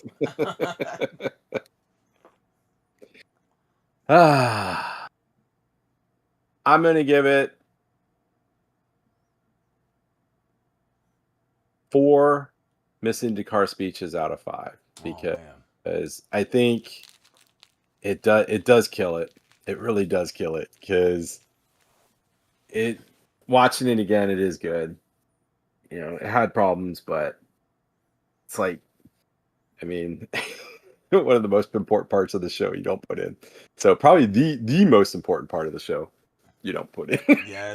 I was So, I was stunned that was not there. They didn't find a way to put it in. yeah. That really was. Even like on the view screen, like even Yeah, like played on the background or something. I mean, you would exactly. think. I mean, they're able to do the Colony 30 thing. Right. Hey Emma, watch yourself. Not really, but don't look back. So they're able to do that. So, yeah, it is stunning because it just kind of nerfs Char at the end. So, but other than that, it's good. You know what's traumatic to me is So, watching Emma die the same goddamn way. Yet again. I'm, I, space madness. space You fuck could have given madness. her a happy ending. You could Oh, have given her a happier ending, especially since I don't know if we ever talked about this, but in the earliest plan of Zeta Gundam Part 2, before they called it Double Zeta, mm-hmm. Emma was supposed to survive and Oh, be kind of like a senpai to Judo and the Junkyard Kids in the early part of Junkyard Double Kids. Zeta. yeah. It's Really? infuriating. They got rid of her. Yeah. Well, and you know what's even worse is the fact that not only does she die, but they still get her vaporized by the colony laser, even in the new translation. It's like maybe there could at least be a casket. Like in this one, it's like, nope, she's gonna die, and we're just gonna vaporize the crap out of her. So, it's still a tough scene, though. I will say it's they because it helps Camille at the end, but yeah. How do you think that would have worked, Chris? Her as a senpai. You think that would have been a better? That'd be a vastly different show in Double Zeta if they would have had her as a senpai. Holy She crap! would whip. Now that could have been Double Zeta, a new translation. She's Yeah. whipping these idiots into shape, Yes. and she would probably My stop God. Bicha and Mondo Beecha. from like Yeah. constantly Being stupid. betraying them to Neo Zeon. So there's that. The Star Screams. They're like the Star Screams of Double Yes. Zeta. I will say this. Chris shared this with me when we were on the break. Apparently, the voice actress for Emma Sheen is running for a position in government in Japan, and there was a advertisement that was dropped on YouTube recently about it. Gosh, I'll see if I can find it. But that was interesting to see, though, to watch the fact that she got involved in the government. I think to represent voice actors over in Japan. I guess there was some kind of thing going on that she wanted to represent them and some of their concerns. But let me see here. But yeah, Chris, anything you wanted to add about that? It got enough attention that Bandai was like, please do not cosplay as Gundam characters for political advertising. Yeah, that's right. Yeah. Another politician was in the video Even though with it's a heavily political show. her. there was Look, a voice actor in Ministry of Agriculture is not in charge of Gundam. Exactly. If you watch the video, you'll see that there's another politician in the video with her who's dressed as Quattro Vagina. And I guess that got them in trouble with Bandai. That's funny. I didn't realize that was the outcome. Do you know if she won Yeah, it her reminds race? me. Remember that maniac that they wanted? That maniac. No, she didn't. Oh, that sucks. That reminds me of that maniac that wanted to go. Didn't he go into space dressed as Quattro, or dressed as Char? Oh yeah, that's Remember that right. dude? I think we had a news story. There was a rich guy who wanted to, and then I don't think he did because of like health reasons. He was never able to get a seat, right? Okay, yeah. I remember that was like a news story where he was like lobbying to do that, and he's like, yeah, if I get to go in there, I'm going to dress I think he was going to dress as Char. I think. I believe either that or Quattro, whatever. Yeah, I think it But was Char, and he yeah, I just think didn't do it. so. Yeah. So, all right. So yeah, Zeta Gundam, a new translation. So, yep, ticking that off. So all three of us have reviewed it. So, guys, anything before have Soulbro tell them where they can reach us at? Me, I do want to. Anything? No. So, Chris, any MHQ stuff? Soulbro? I'll take the time to thank people who came out to watch the show with us today. Shout out to Yazi, MCT Dread, Chris Mallard, Rob Mallard, Mecha-san, Frank Lawson, Swordfish, Kid Convoy, Biggest Dickus, Rob Adler, Calamity 2007, Old Robin, Biggest and Dickus. Biggest Dickus, son. And last but not least, Troy Barton too. Watching collectively on YouTube and Twitch. Thank you guys for watching the show. If you haven't hit the follow button here on either channel, please do. I appreciate it. Other than that, I do have something actually. I remember now. oh, go for it. Okay.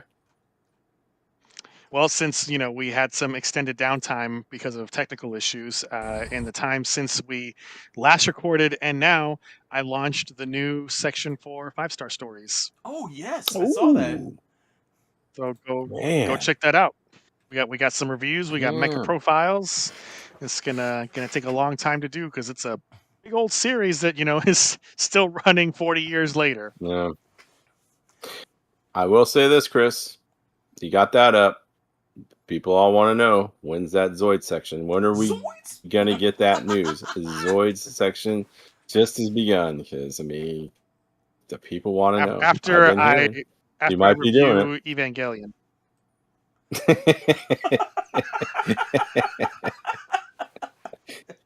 On the 12th of Never. Oh my gosh, that's all right. Yes. On the Yahtzee asked, "Will there be a on section February for- 30th. You're going to release that on February 30th, right? February 30th, yes, on a leap year."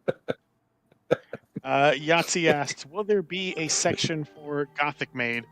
For those who aren't familiar, that's a movie that Mamoru Nagano wrote, animated, directed, edited, pretty much did everything for. It came out in 2012, and that retcons a lot of stuff about 5-star stories. Yes, there will be a section for it because we do have the mecha designs, but don't ever expect a review because he has decided that it's such a high quality visual thing that not going to release it in a home video, and you can only watch it sometimes in Japan when he lets you. Oh, wow. Damn. It plays in theaters, so it's just no way for for us to access it. Damn. That's just like the Phantom Blood JoJo's movie they made back in 2007. Never see that. We'll never see a home video release of that because it went over way too badly when it got released. They've managed to keep it off the shelf, so I want to see it. I want to see. Well, Gundam this Maid is if this is. I don't know if it's good or bad, but he just is very particular about the way he wants you to see this movie, which is in theaters, and it's just never been released on home video. So yeah, the shakes. That sucks, man. God, there was something I wanted to mention, but I'll just let it pass. Anything, Neil, you wanted to mention before we get to the websites? Nope. All right. Nope. Go to the websites. All right then. I thought I had it up. There we go. Yeah. Definitely check out MAHQ.net. That's the Mecha and Anime headquarters. Go there, visit it, hit the follow button, check out that 5-star stories. 5-star stories is something that the OVA is something we should review for Gundam sometime in the future. I've been wanting to rewatch that since high school. Also, Gundam.net, the newly restored Gundam.net, is back. If you guys want to find audio episodes of the show or watch the archived videos, you can do that from there. YouTube.com/MAHQDOTNET is our YouTube channel. Make sure to subscribe. Mechatalk.net is where you can submit news stories over in the Neo's news thread in the Gundam and MAHQ forum. Mm-hmm. So definitely do that. We need new stories. So if you see a story that you want to talk about, add it there. But go ahead and subscribe there and become part of the conversation. Find us on Blue Sky at MAHQDOTNET. bsky.social and also Gundamn bsky.social. Find us on Facebook at groups/MAHQ and face groups. Yes. at groups/MAHQ DOTNET. Make sure to visit co-fi.com/MAHQ.net and support the website as well. You can support monetarily, either a one-time donation or a monthly donation if you'd like.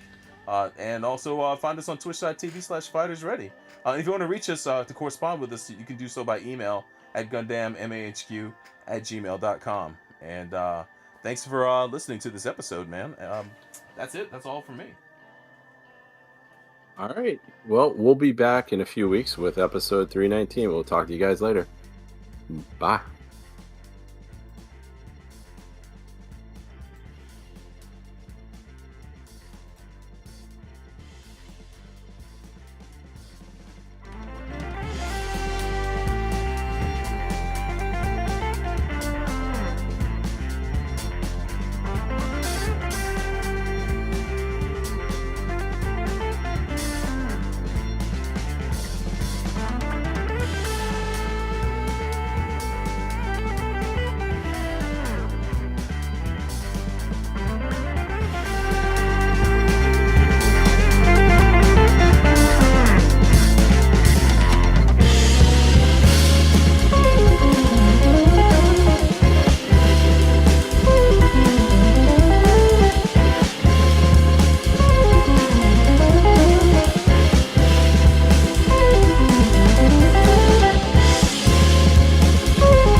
Has the greatest culture? Bullshit. Stop thinking you know anything about culture. You don't even know the meaning.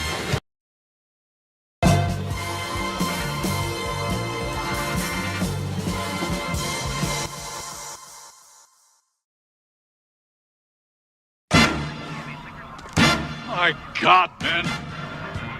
Do you know what this means? This ghetto's gonna be turned upside down, I tell you, upside down. If you get on his bad side, brother, you're done for. Now, it's only a matter of time before he finds out, and when he does, no matter where he is, get ready, gentlemen, because hell's a-coming, hell's a-coming, hell's a-coming, hell's a-coming, hell's a-coming.